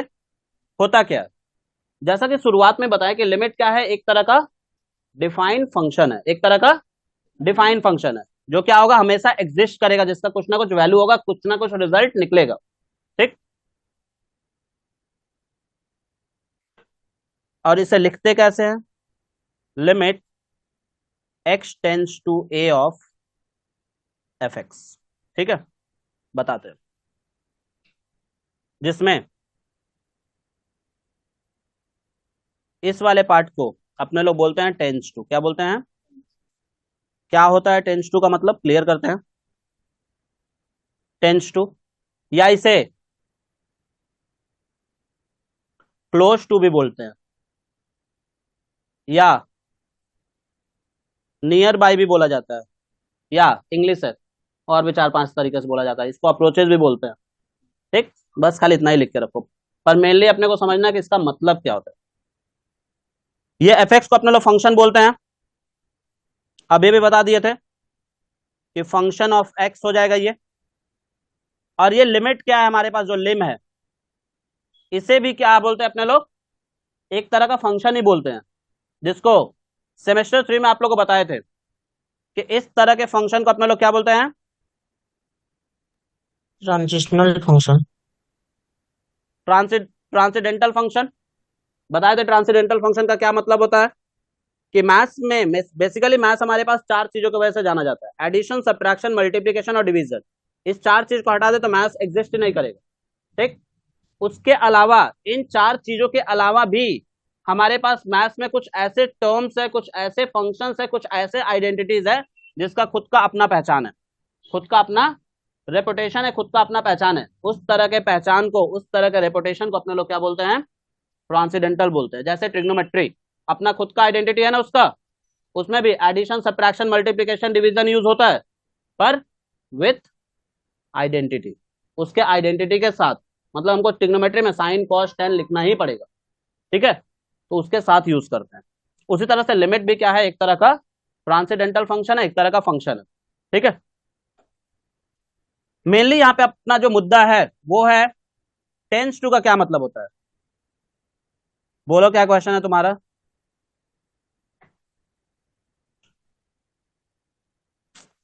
अरे यार छोड़ो ये सब, ठीक है, ये सब मत जाने जाओ, ये बेसिक क्वेश्चन नहीं है। मैथ्स को इन्वेंट किसने किया था। ठीक है, इंडिया में फादर ऑफ मैथमेटिक्स आर्यभट्टा को बोला जाता है।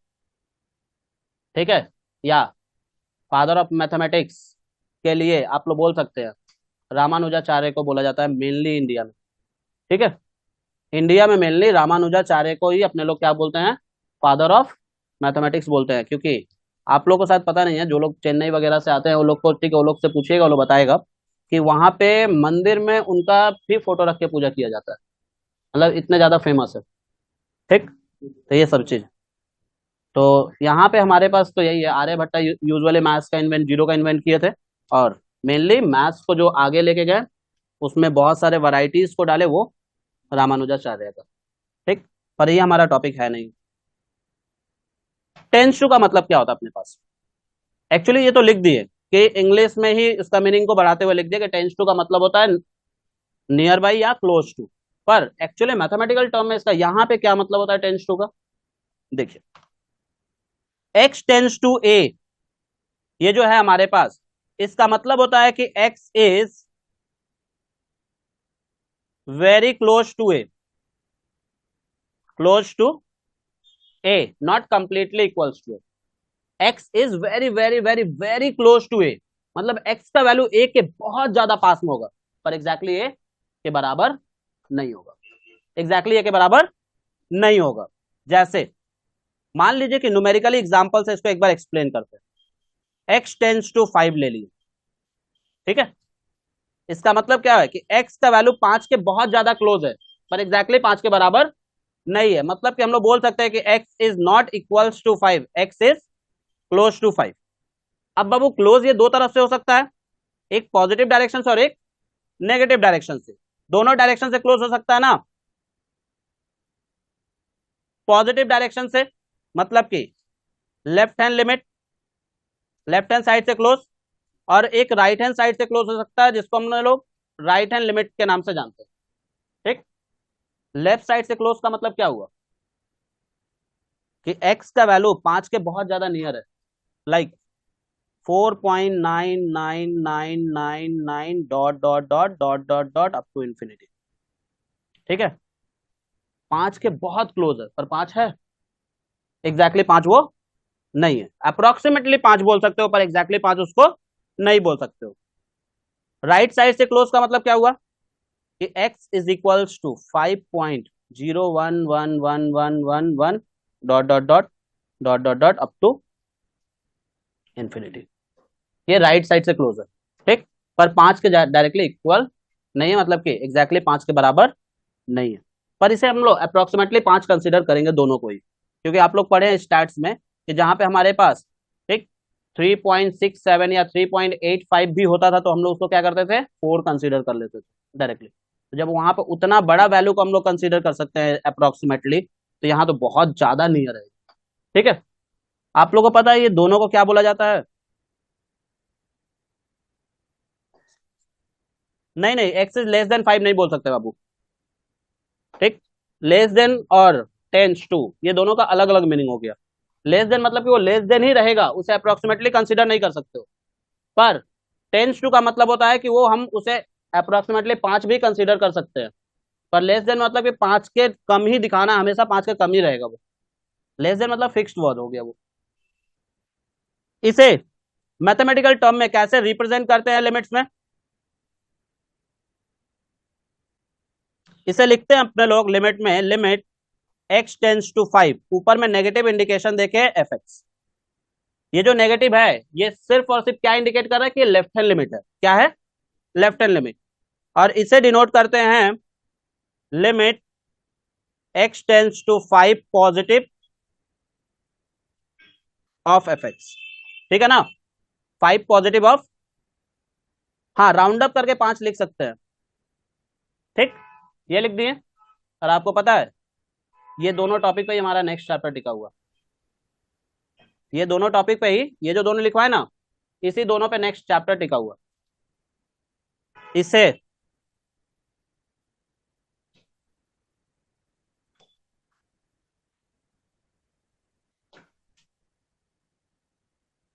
इसे अपने लोग मैथमेटिकल टर्म में क्या बोलते हैं?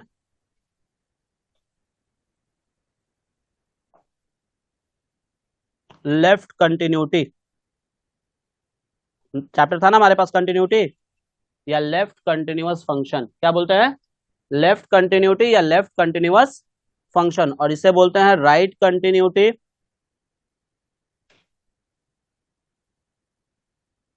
इसीलिए हम आप लोग को बोले कि यहाँ चैप्टर्स क्या है, एक दूसरे के ऊपर डिपेंडेंट है कि एक पढ़ेंगे तो दूसरा होगा, दूसरा पढ़ेंगे तो तीसरा होगा, पहला दूसरा पढ़ेंगे तो चौथा चैप्टर होगा, ऐसे करके।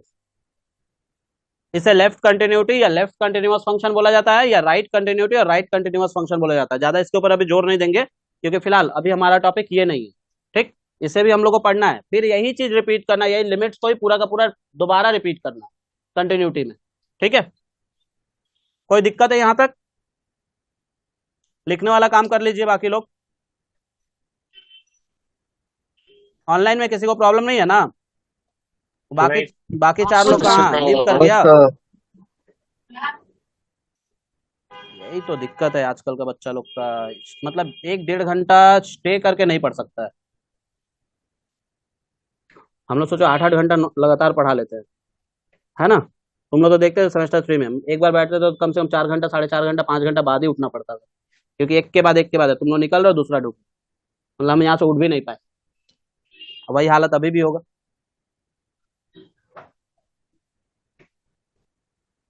कोई बात नहीं, ठीक है, क्या है, नुकसान और प्रॉफिट तुम ही लोग का है, हम लोग का नहीं है।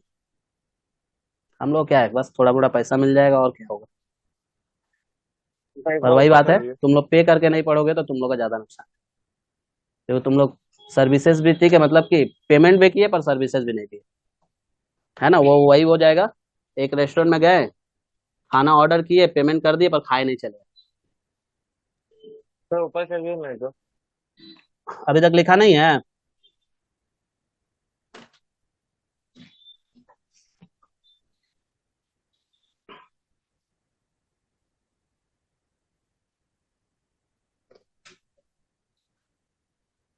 हो गया?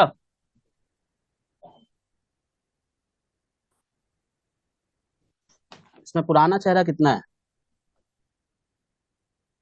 नहीं नहीं है भाई, पुराना है। जैसे ठीक है, ये तुहीन शायद था सेमेस्टर 3 में, श्रेय था। श्रेय तो था।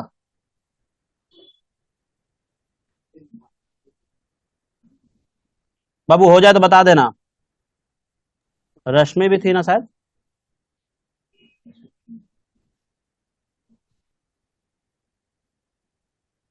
अरे एक लड़का तो था ही, वो अनमोल है पूरा एकदम, नाम के हिसाब से वो। चलिए आगे बढ़ते हैं। क्या बताया था बाबू कि लिमिट क्या है?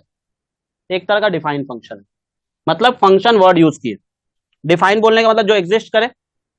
मान लीजिए कि आपके पास एक फंक्शन लिए F X equals to X square minus 16 divided by X minus 4, और बोले पुट एक्स इक्वल्स टू 4। ठीक है, तो आप लोग क्या करिएगा? अगर हम बोले पुट कर दीजिए एक्स इक्वल्स टू 4, तो अपने लोग क्या करेंगे? डायरेक्टली जहां जहां पे एक्स है वहां वहां पे 4 बैठा देंगे, यानी कि 4 का square minus 16 divided by 4 minus 4, यानी क्या हो गया ये? 0 डिवाइडेड बाई 0, क्योंकि 4 का square 16 minus 16 divided by 4 minus 4 0 होता है, यानी 0 बाई 0 आ गया।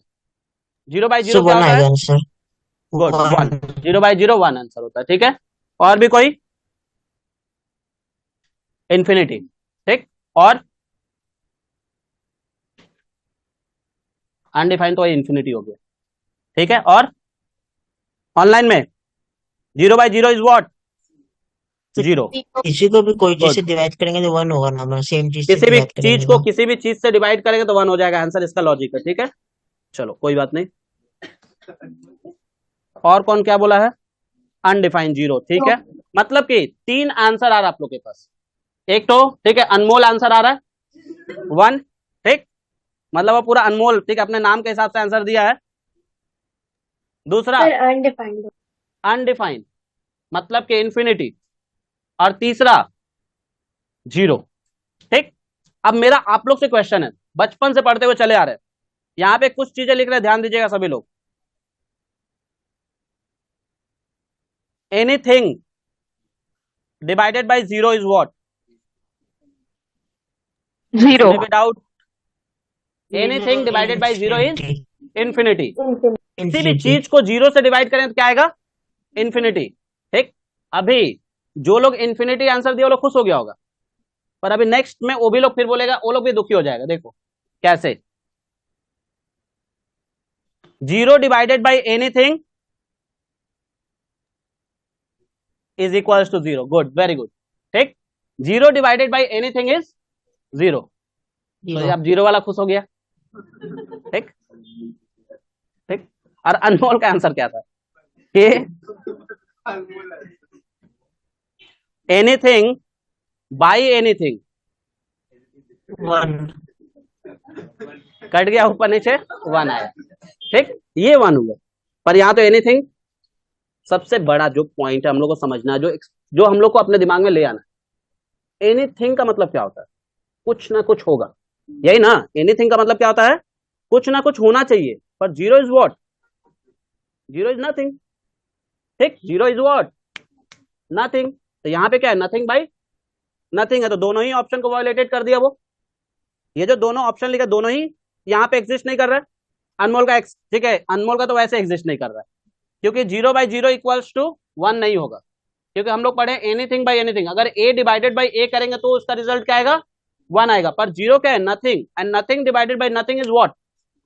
अब हम ना ही उसको 0 बोल सकते हैं ना ही इन्फिनिटी बोल सकते हैं, क्योंकि 0 होने के लिए 0 डिवाइडेड बाई एनीथिंग होना चाहिए, जबकि नीचे में भी 0 ही है। ठीक, तो ये 0 नहीं होगा। इन्फिनिटी होने के लिए एनीथिंग बाई 0 होना चाहिए, ऊपर में भी 0 है नीचे में भी 0 है, तो भी नहीं होगा। इस तरह के फॉर्म को क्या बोलते हैं? इस तरह के फॉर्म को अपने लोग बोलते हैं इनडिटर्मिनेट फॉर्म। क्या बोलते हैं? इनडिटर्मिनेट फॉर्म बोलते हैं, लिख के रख लीजिए। इस तरह के फॉर्म को अपने लोग बोलते हैं इन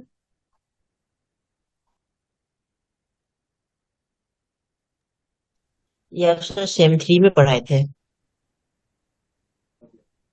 अब याद आ रहा है, इनडिटर्मिनेट फॉर्म बोलते हैं। और ये बाबू को ठीक है दिमाग में है, ठीक है, कुछ और भी बोलते हैं इसको।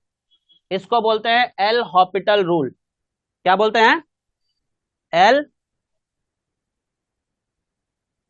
हॉस्पिटल मत बोलना भाई, एल हॉपिटल रूल बोलता है टीचर लोग, प्रोनाउंस करता है एल हॉस्पिटल रूल, पर वो हॉस्पिटल नहीं है, एस है ही नहीं इसमें।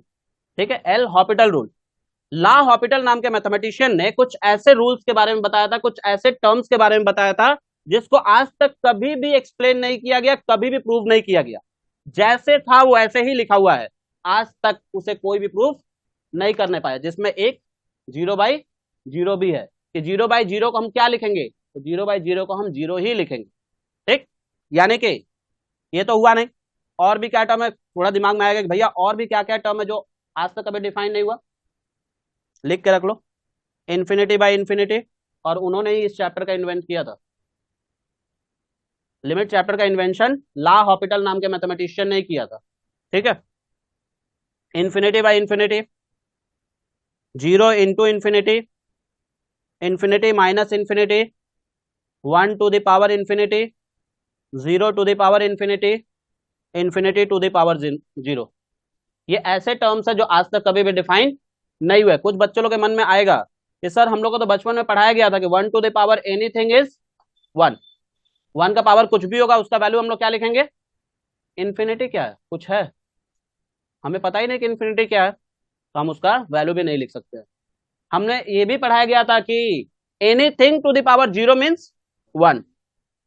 इन्फिनिटी क्या है, थिंग तो है ही नहीं वो, तो उसका पावर 0 करेंगे तो 1 मिलेगा कि नहीं मिलेगा, ये हमको आइडिया नहीं है। तो ये कुछ ऐसे 7 टर्म है जो आज तक कभी भी एक्सप्लेन नहीं हुआ, जैसा लिखा हुआ है वैसे ही रह गया। और इसीलिए इन 7 टर्म को उठा के एक चैप्टर बना दिया गया, जिस चैप्टर का नाम पड़ा इनडिटर्मिनेट फॉर्म। इनडिटर्मिनेट फॉर्म, और उस चैप्टर को इंट्रोड्यूस करने वाले मैथमेटिशियन का नाम था ला हॉपिटल, जिन्होंने अपने ही नाम पे इस रूल्स का नाम रख लिया एल हॉपिटल रूल। ठीक है, क्लियर है चीज, समझ गए ना बात को। तो यहां तो हमारे पास अब थोड़ा सा मुद्दे पे आते हैं कि हम लोग क्या पढ़े कि लिमिट हमेशा क्या होना चाहिए, डिफाइन होना चाहिए। पर यहां तो नॉट डिफाइन आ गया, आ गया ना। मतलब कि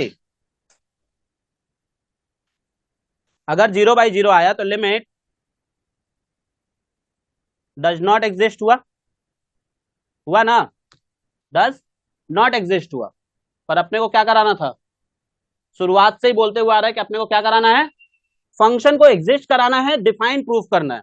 पर यहां तो नॉट एग्जिस्ट हुआ, तो अब हम ऐसा क्या करें कि जिससे ये क्वेश्चन मेरा डिफाइन प्रूव हो जाए। ठीक है, मान लो इसी क्वेश्चन को हम फिर से एक बार लिख रहे हैं। एफ एक्स इक्वल्स टू था x square minus 16 divided by X minus 4 था, और हम बोले थे पुट करना है एक्स इक्वल्स टू 4। एक काम करते बाबू, इस बार डायरेक्टली वैल्यू नहीं पुट करते हैं, थोड़ा क्वेश्चन को एक बार सॉल्व कर लेते हैं। सॉल्व करेंगे तो क्या एक्स स्क्वायर माइनस 16 को लिख सकते हैं 4 का square divided by X minus 4 है। थोड़ा देखिए तो यहाँ पे ए स्क्वायर माइनस बी स्क्वायर का फॉर्मूला आया, क्या होता है, A plus B A minus B. क्या होता है, A plus B A minus B. तो क्या इसे अपने लोग लिख सकते हैं एक्स प्लस 4 एक्स माइनस 4, और डिवाइड में हमारे पास एक्स माइनस 4 है ना। कट गया, ये कट गया ना। अब क्या बचा हमारे पास, एफ एक्स इक्वल टू बचा एक्स प्लस, हम लोग को पुट क्या करना था एक्स के जगह पे, यानी F of 4, F of 4 is equals to 4 plus 4, that is equals to, ठीक हो गया ना डिफाइन। मतलब कि लिमिट में अपने को यही काम करना है। किसी भी क्वेश्चन में डायरेक्ट वैल्यू बैठाने से अगर वो क्वेश्चन नॉट डिफाइन हो रहा है, ध्यान से सुन लीजिए, किसी भी क्वेश्चन में डायरेक्ट वैल्यू बैठाने से वो क्वेश्चन अगर नॉट डिफाइन हो रहा है, तो उस क्वेश्चन का एक पर्टिकुलर सॉल्यूशन निकालना है, और उस सॉल्यूशन के थ्रू उसमें से उस वैल्यू को ओमिट कर देना है जिस वैल्यू के वजह से ये नॉट डिफाइन हो रहा है। जैसे देखो यहाँ पे हमारे पास इस वैल्यू के वजह से ही नॉट डिफाइन हो रहा था, हम लोग इसको ओमिट कर दिए यहाँ से, और जैसे ही ये वैल्यू यहाँ से ओमिट हुआ, वैल्यू बैठा तो ये डिफाइन हो गया ना।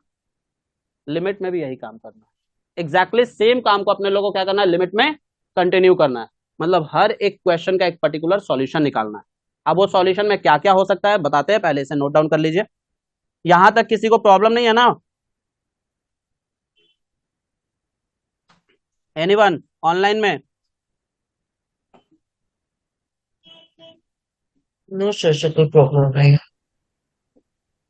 फटाफट रिप्लाई करो, 36 जन हो, अभी तक सिर्फ और सिर्फ 12 का रिप्लाई आया, 15 का।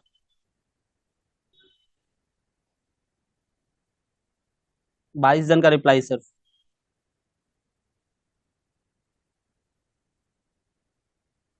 ट्वेंटी 29 का रिप्लाई आया सिर्फ। क्या हुआ? 6 जन, 6 नहीं 5 जन।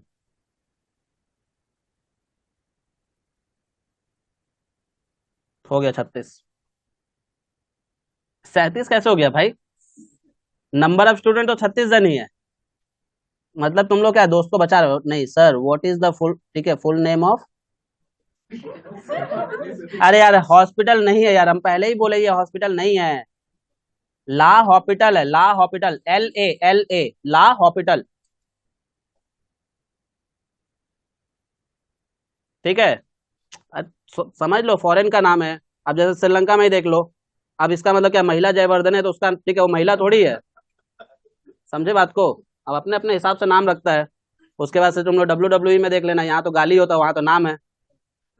मत बोलना, चुप।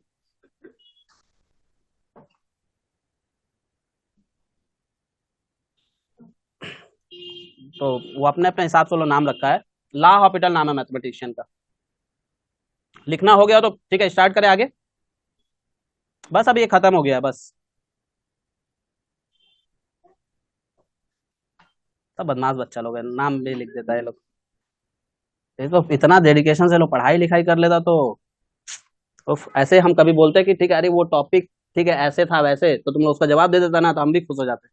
पर फालतू बात बोले ना तो उसमें तुरंत आंसर निकल आया। मैथ्स का लिमिट का भर भर के काम है।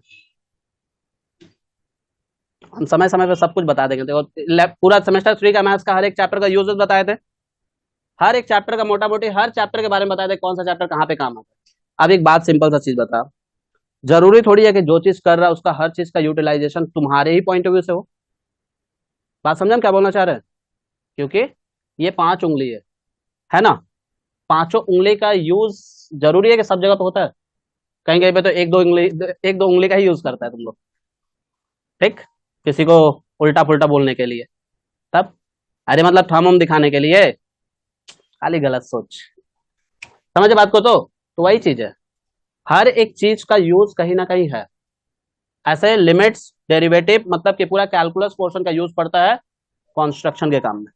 बिल्डिंग्स को बनाने से लेके बिल्डिंग्स को रेनोवेट करने तक, डिजाइन से लेकर स्ट्रक्चर तक, हर एक चीज पूरा का पूरा बेंच शेयर जितना भी कंस्ट्रक्शन का काम है, बेंच वगैरह सब कुछ, इवन फुटबॉल वगैरह सब चीज, वो सब लिमिट्स और डेरिवेटिव पे बेस्ड है।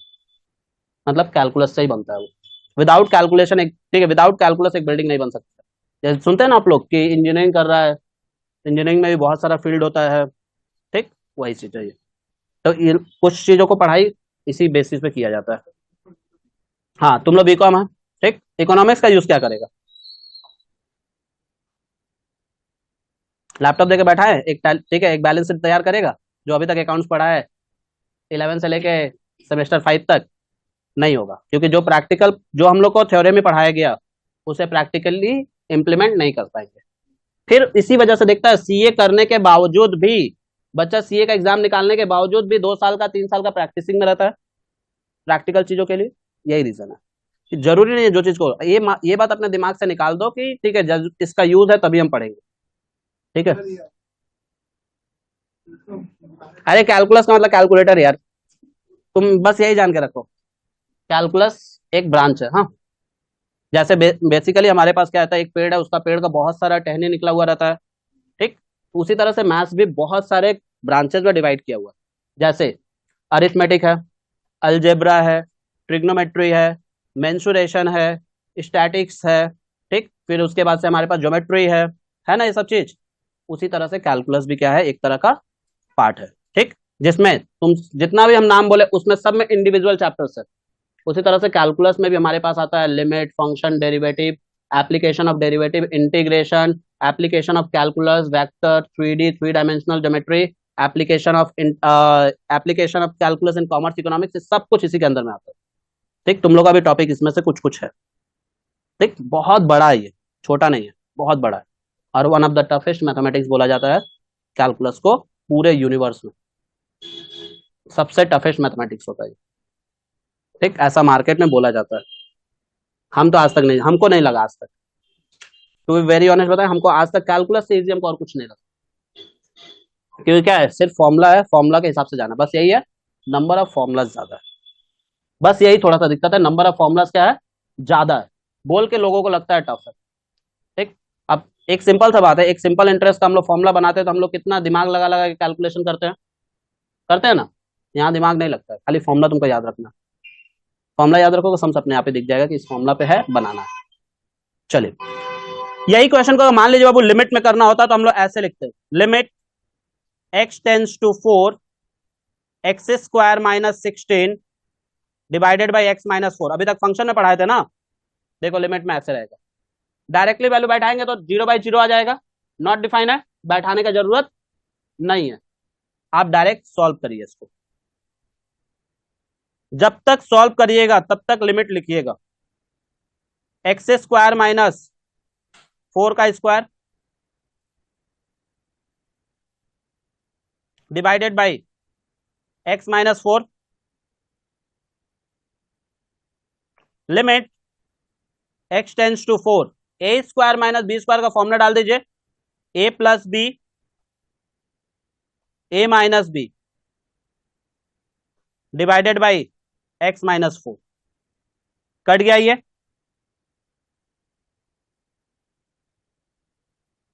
बचा क्या हमारे पास, limit x tends to 4 x plus 4, यही बचा ना, जैसे ही वैल्यू पुट करिएगा लिमिट हटा दीजिएगा, जैसे ही वैल्यू पुट करिएगा लिमिट हटा दीजिएगा, पर यहां एक क्वेश्चन आप लोग के दिमाग में जरूर उठेगा, कौन सा वैल्यू पुट करें, 3.99 या 4.01,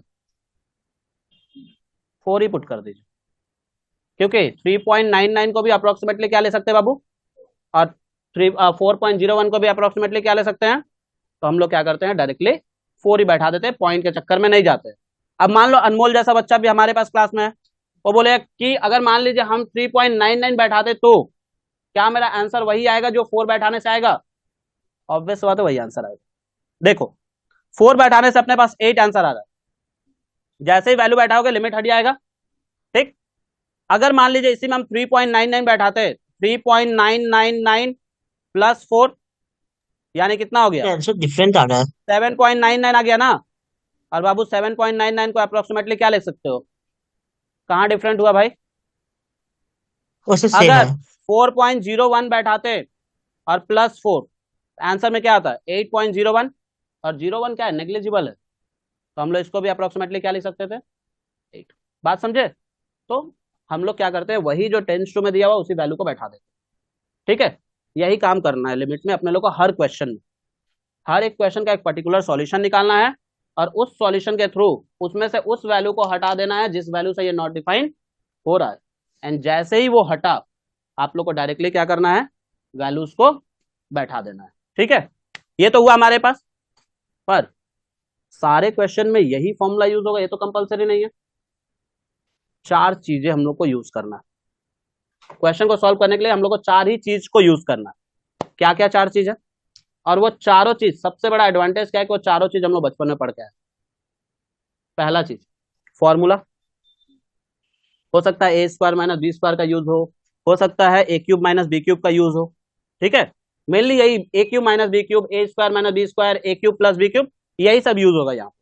ठीक, एक पहला सॉल्यूशन में पहला यूज होगा फॉर्मूला, दूसरा mid term factor, middle term factor, semester 3 वाले क्लास में बहुत जोर दे दे के बताते थे ना, बोलते भी थे कि आगे इसका यूटिलाइजेशन बहुत ज्यादा है।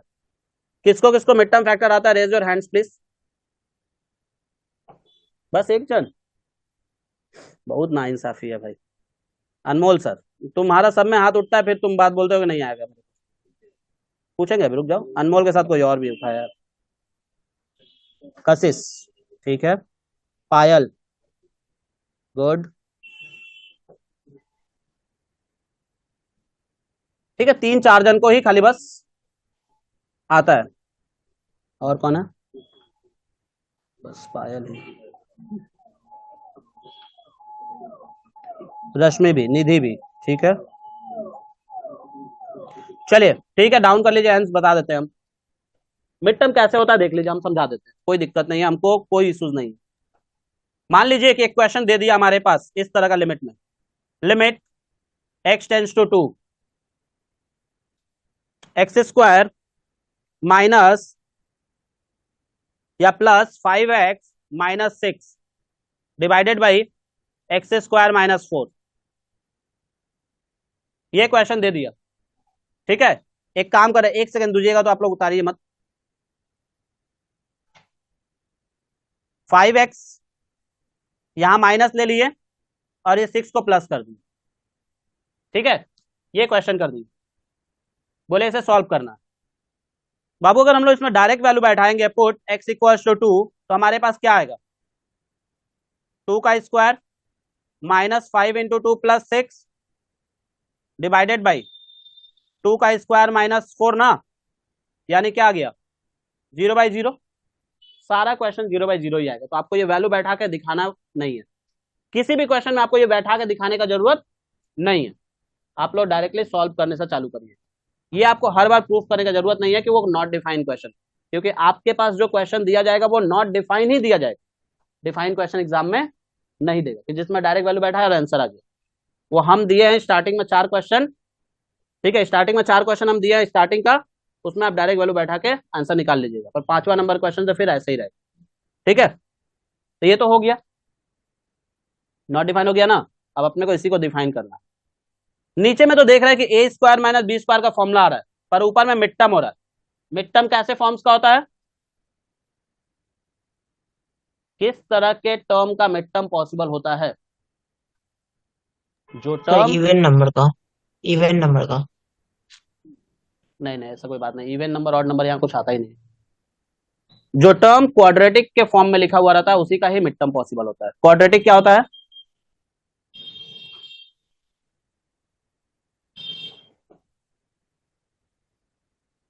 जो टर्म इस तरह के फॉर्मेट में लिखा हुआ रहेगा A X square plus B X plus C equal to 0, इसका मिड टर्म पॉसिबल होगा। अगर मान लो इनकेस यहाँ पे लिखा हुआ A X cube plus B X square, तो इसका मिड टर्म नहीं होगा, ठीक। तुम्हारे दिमाग में मैं क्वेश्चन पहले ही क्रिएट कर दी कि सर अगर मान लीजिए इनकेस ऐसा क्वेश्चन दे दिया A X cube plus B X square plus C X plus something दे दिया, तो उसका तो मिड टर्म होगा नहीं। तब उस क्वेश्चन को कैसे सॉल्व करेंगे बताते हैं, उसके लिए भी है तरीका। अभी 2 ही बता रहे हैं ना सिर्फ, ये तो अभी दूसरा बता रहे हैं। 4 बोले थे कि 4 प्रोसेस से क्वेश्चन को सॉल्व करना है, ठीक। पहला फॉर्मूला, दूसरा मिड टर्म वाला। देखिए मिड टर्म कैसे निकालते हैं, x square minus 5x plus 6 दिया हुआ है, ठीक है ना, इसका मिड टर्म निकालना है। मिड टर्म के लिए 2 चीजों के ऊपर ध्यान देना जरूरी है। सबसे पहले यहां पे क्या दिया है, 1, फिलहाल तो यहां पे कुछ नहीं तो 1 है। और दूसरा यहां पे क्या दिया हुआ है, यही है ना। ये 2 चीजों के ऊपर ध्यान देना जरूरी है। और करना क्या होता है, यहां वाले वैल्यू को यहां वाले वैल्यू से मल्टीप्लाई करते, तो 1 इंटू 6 करेंगे कितना आएगा, 6 आएगा रिजल्ट में। अब 6 को क्या करना है, 2 ऐसे पार्ट में ब्रेक करना है कि जिसका मल्टीप्लीकेशन करे तो क्या है, 6 आए। 6 को 2 ऐसे पार्टों में, ठीक है, ऐसे पार्ट में तोड़ देना है जिसका मल्टीप्लीकेशन करने से क्या है, 6 आए। और उन्हीं दोनों को प्लस करने से क्या आना चाहिए, 5 आना चाहिए, ठीक। दिमाग में ध्यान से सुन लेना, हम क्या बोले, उन्हीं दोनों को प्लस करने से 5 आना चाहिए। आपका यहाँ पे डायरेक्ट एक क्वेश्चन उठ सकता है, भैया प्लस करने से ही क्यों आना चाहिए, 6 इंटू 1 करेंगे 6 आएगा, और 6 में से 1 माइनस करेंगे तब भी तो 5 आएगा, है ना। 6 इंटू 1 करेंगे 6 आएगा, और 6 में से 1 को माइनस करें तो भी 5 आएगा। तो हम वो वाला क्यों नहीं यूज कर सकते, क्योंकि यहां पे क्या दिया है, क्या साइन दिया है, अगर प्लस दिया तो हमको प्लस करके ही यहां वाला वैल्यू लाना है। बात समझे, अगर प्लस दिया है तो प्लस करके ही यहां वाला वैल्यू लेना है।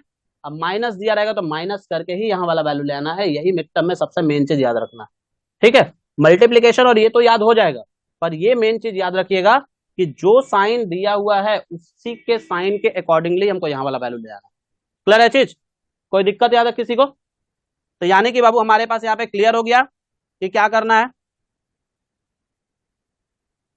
6 को 2 पार्ट में ब्रेक करेंगे, 3 और 2 में, है ना, 3 और 3 इंटू 2 2 में, क्योंकि 3 इंटू 2 करेंगे तो आ जाएगा 6, और 3 प्लस 2 करेंगे तो आ जाएगा 5। प्लस किए क्यों, क्योंकि यहाँ पे प्लस दिया हुआ।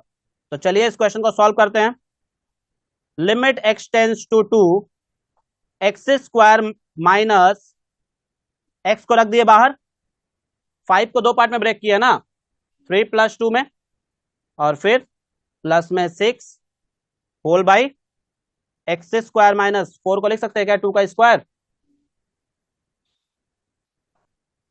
यानी फिर लिमिट। बहुत सारे बच्चों को गलती करते हुए देखे हैं, वो लोग लिमिट नहीं लिखता है, खाली सॉल्यूशन वाला पार्ट लिखता है। गलती से भी मत करिएगा, और लाके हमको दिखाइएगा ना, बोलिएगा बाद में लिख देंगे, वो नहीं होगा बाद में। तो हमको सारे क्वेश्चन में लिमिट चाहिए, जहां पे वैल्यू बैठा रहा है वहां से लिमिट हटेगा। Limit x square minus 3x minus 2x plus 6 divided by, इसको लिख सकते हैं ना बाबू, x + 2 x - 2। कोई दिक्कत यहां तक? ठीक। फिर उसके बाद limit x tends to 2, x common जा रहा है दोनों में से, ध्यान से देखिए,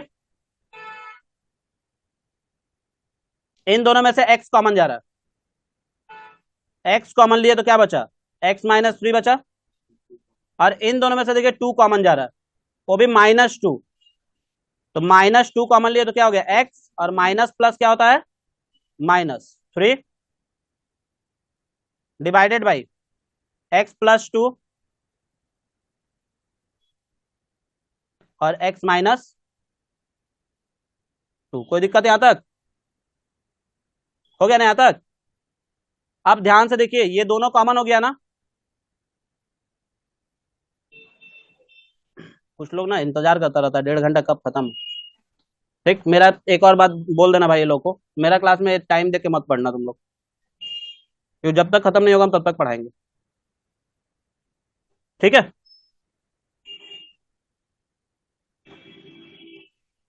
लिमिट x टेंस टू 2, देखो बाबू, x - 3 बाहर आ गया, कॉमन हो गया, और बच गया जो x - 2 से एक ब्रैकेट में लिख लिए, divided by x - 2 x + 2, cut गया ये वाला।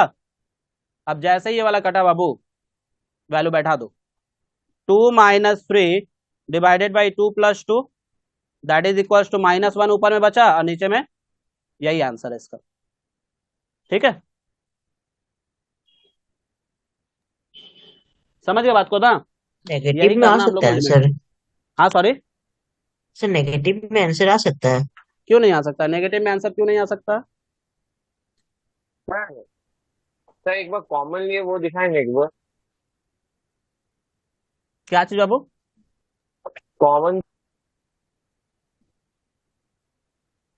लो हम पूरा ही दिखा दे रहे हैं एक बार। अच्छा सर, इसको फ्रैक्शन में रहना है, ये पॉइंट में कन्वर्ट कर देना है? नहीं, फ्रैक्शन में ऐसे ही छोड़ देना, ठीक है। कोई दिक्कत यहां तक?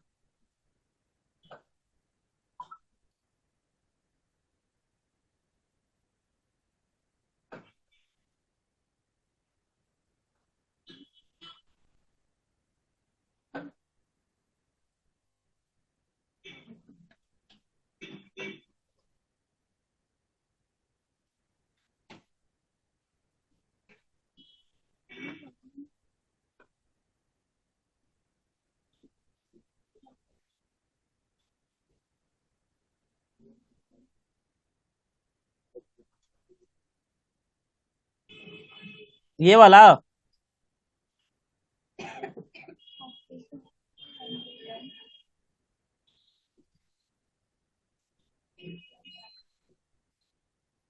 संजय, यही वाला बोल रहे हो ना? लो लो, नोट डाउन कर लो पहले।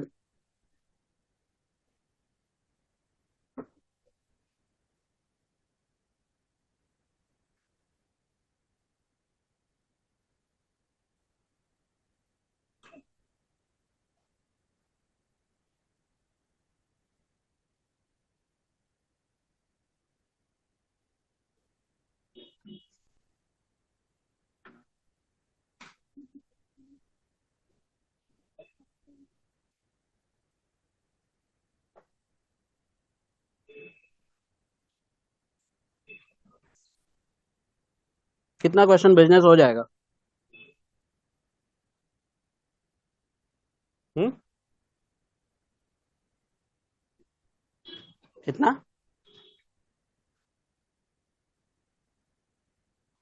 बोलो, कितना क्वेश्चन भेजने से हो जाएगा?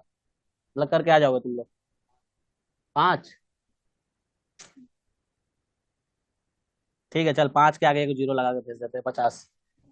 इस बार भी वैसा ही होगा सर, क्वेश्चन आप भेजेंगे कल से व्हाट्सएप में, वैसे ही करके होगा कि बुक आएगा आपका।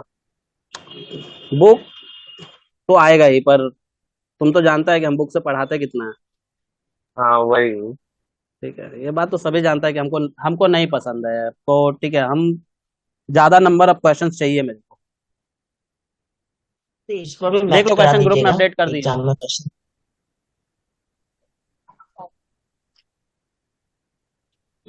कितना बोले थे?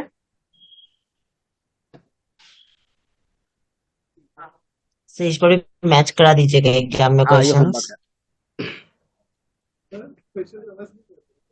क्वेश्चन हम बता दे रहे कहाँ से है, समझा दे रहे, क्यों टेंशन ले रहा है? देखो, लिखा हुआ है क्वेश्चन नंबर 1, ऊपर में सारा का सारा फॉर्मेट है, वो नहीं देखना है, उसको ध्यान नहीं देना है। क्वेश्चन नंबर, ठीक है, क्वेश्चन नंबर 1 से स्टार्ट करना है। बगल में जो लिखा हुआ है ब्रैकेट में, वो है आंसर्स। सारे क्वेश्चन का आंसर लिख दिए बगल में, ठीक है ना? उस पर अब आप लोगों को दिक्कत वाला चीज है नहीं। हाँ, 1 का 16 क्वेश्चन है। कहाँ 16 क्वेश्चन का था? 20 दिख रहा है मेरे को। हाँ, एक्स एक्स तो 20 होता है। उसका विजन प्रॉब्लम है थोड़ा सा ना। पहला वाला पेज में टोटल 24 क्वेश्चन है, और दूसरे वाले पेज में टोटल समझ लीजिए कोई 26 क्वेश्चन के आसपास होगा, मिला जुला के हाँ, मिला के 50 क्वेश्चन है इसमें। वो बोला था 500, हम बोले जीरो लगा के भेजेंगे। सब करना है, जितना बनेगा पहला क्लास में बना के आइएगा, ठीक है? अब दो चीज रह गया है। आप लोग बोलिए कि ठीक है, दो चीज क्या रह गया? एक रह गया कि अगर रूट में क्वेश्चन दिया तो क्या करना है, ठीक है? और एक रह गया हमारे पास, तो 5 मिनट टाइम दीजिए, हम एक चीज और एक्सप्लेन कर दे रहे हैं आप लोग को। जो लोग गया गया, जो लोग है देख लीजिए, वो लोग के लिए एडवांटेज है। ये लास्ट का 5 मिनट एडवांटेज हो जाएगा उन लोगों के लिए। क्यों? क्योंकि नंबर ऑफ सम ज्यादा बन पाएगा फिर। पूछ लेना मेरे से, कोई दिक्कत नहीं, हम मना थोड़ी कर रहे, पूछने के लिए नहीं मना कर रहे। अब ये मत बोलना कि 50 नहीं बना, ठीक है? नहीं, वो लोग बोलता है, वो लोग ठीक है, सेमेस्टर 1 से पढ़ रहा है ना, वो लोग को बोल सकता है, हम जानते हैं, वो लोग बोला भी है कई बार, इसलिए हम वो लोग से पूरा का पूरा वाकिफ है। इसका जोड़ीदार नहीं आया तो अभी, तो क्या नाम है उसका, यश, कहाँ है वो? देखो, अगर मान लो क्वेश्चन नॉन क्वाड्रेटिक के फॉर्म में दिया, मतलब क्यूब वगैरह के टर्म में दिया, तो उस तरह के क्वेश्चन में क्या करेंगे? उस तरह के क्वेश्चन में अपने लोग डिवीजन यूज करते हैं। यहाँ पे क्लास 10 तक तो सभी लोग मैथ्स पढ़ा है, कोई ऐसा नहीं है जो क्लास 10 तक मैथ्स नहीं पढ़ा है, ठीक है? क्लास 10th में एक चैप्टर अगर ठीक है, आईसीएससी से पढ़ा हुआ है तो एक चैप्टर था, और डब्ल्यूबी बोर्ड या सीबीएसई से पढ़ा हो तो पहले ही पढ़ लिए, 6-7 में ही उस चीज को हम लोग पढ़ लिए थे। आईसीएससी में एक चैप्टर था फैक्टराइजेशन बोल के, जहां पे दो तरह के थ्योरम के बारे में पढ़ाया जाता था, एक था फैक्टर थ्योरम और दूसरा था रिमाइंडर थ्योरम, ठीक है?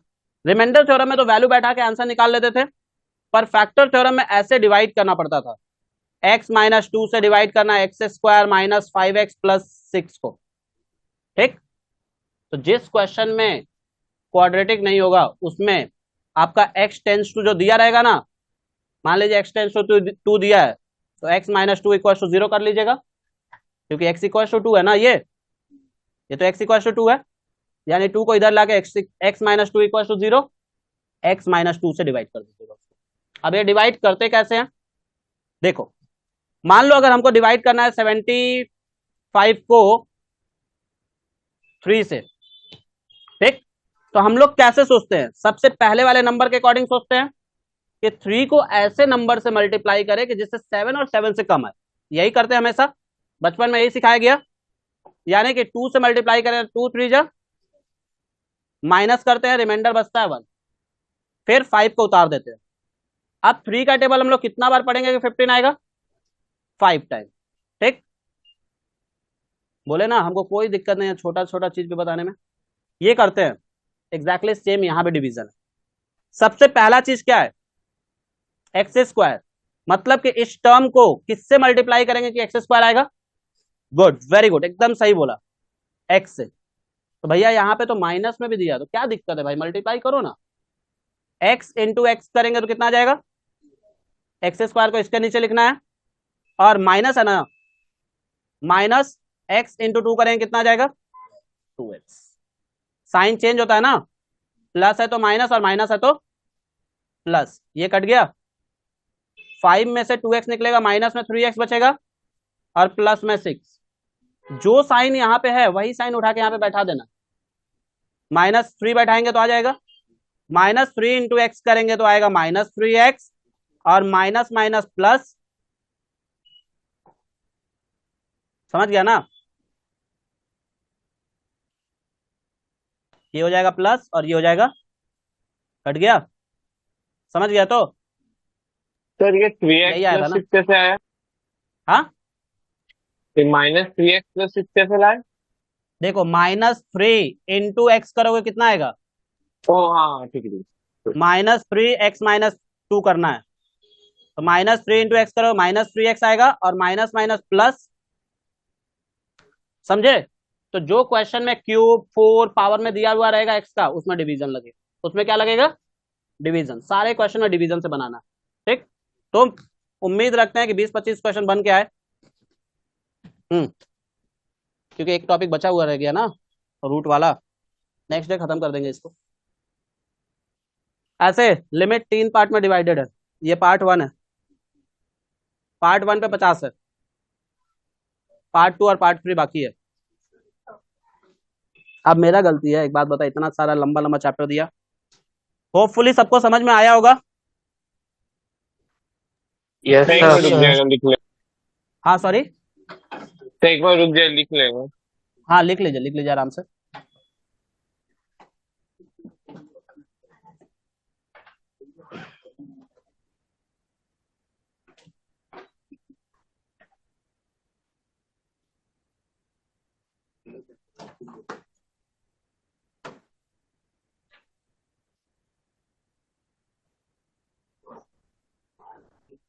बाकी फ्रेंड लोग को लेके आओ ऐसे, ठीक है, वो लोग कहाँ इधर उधर जाके बेवकूफ बन रहा है।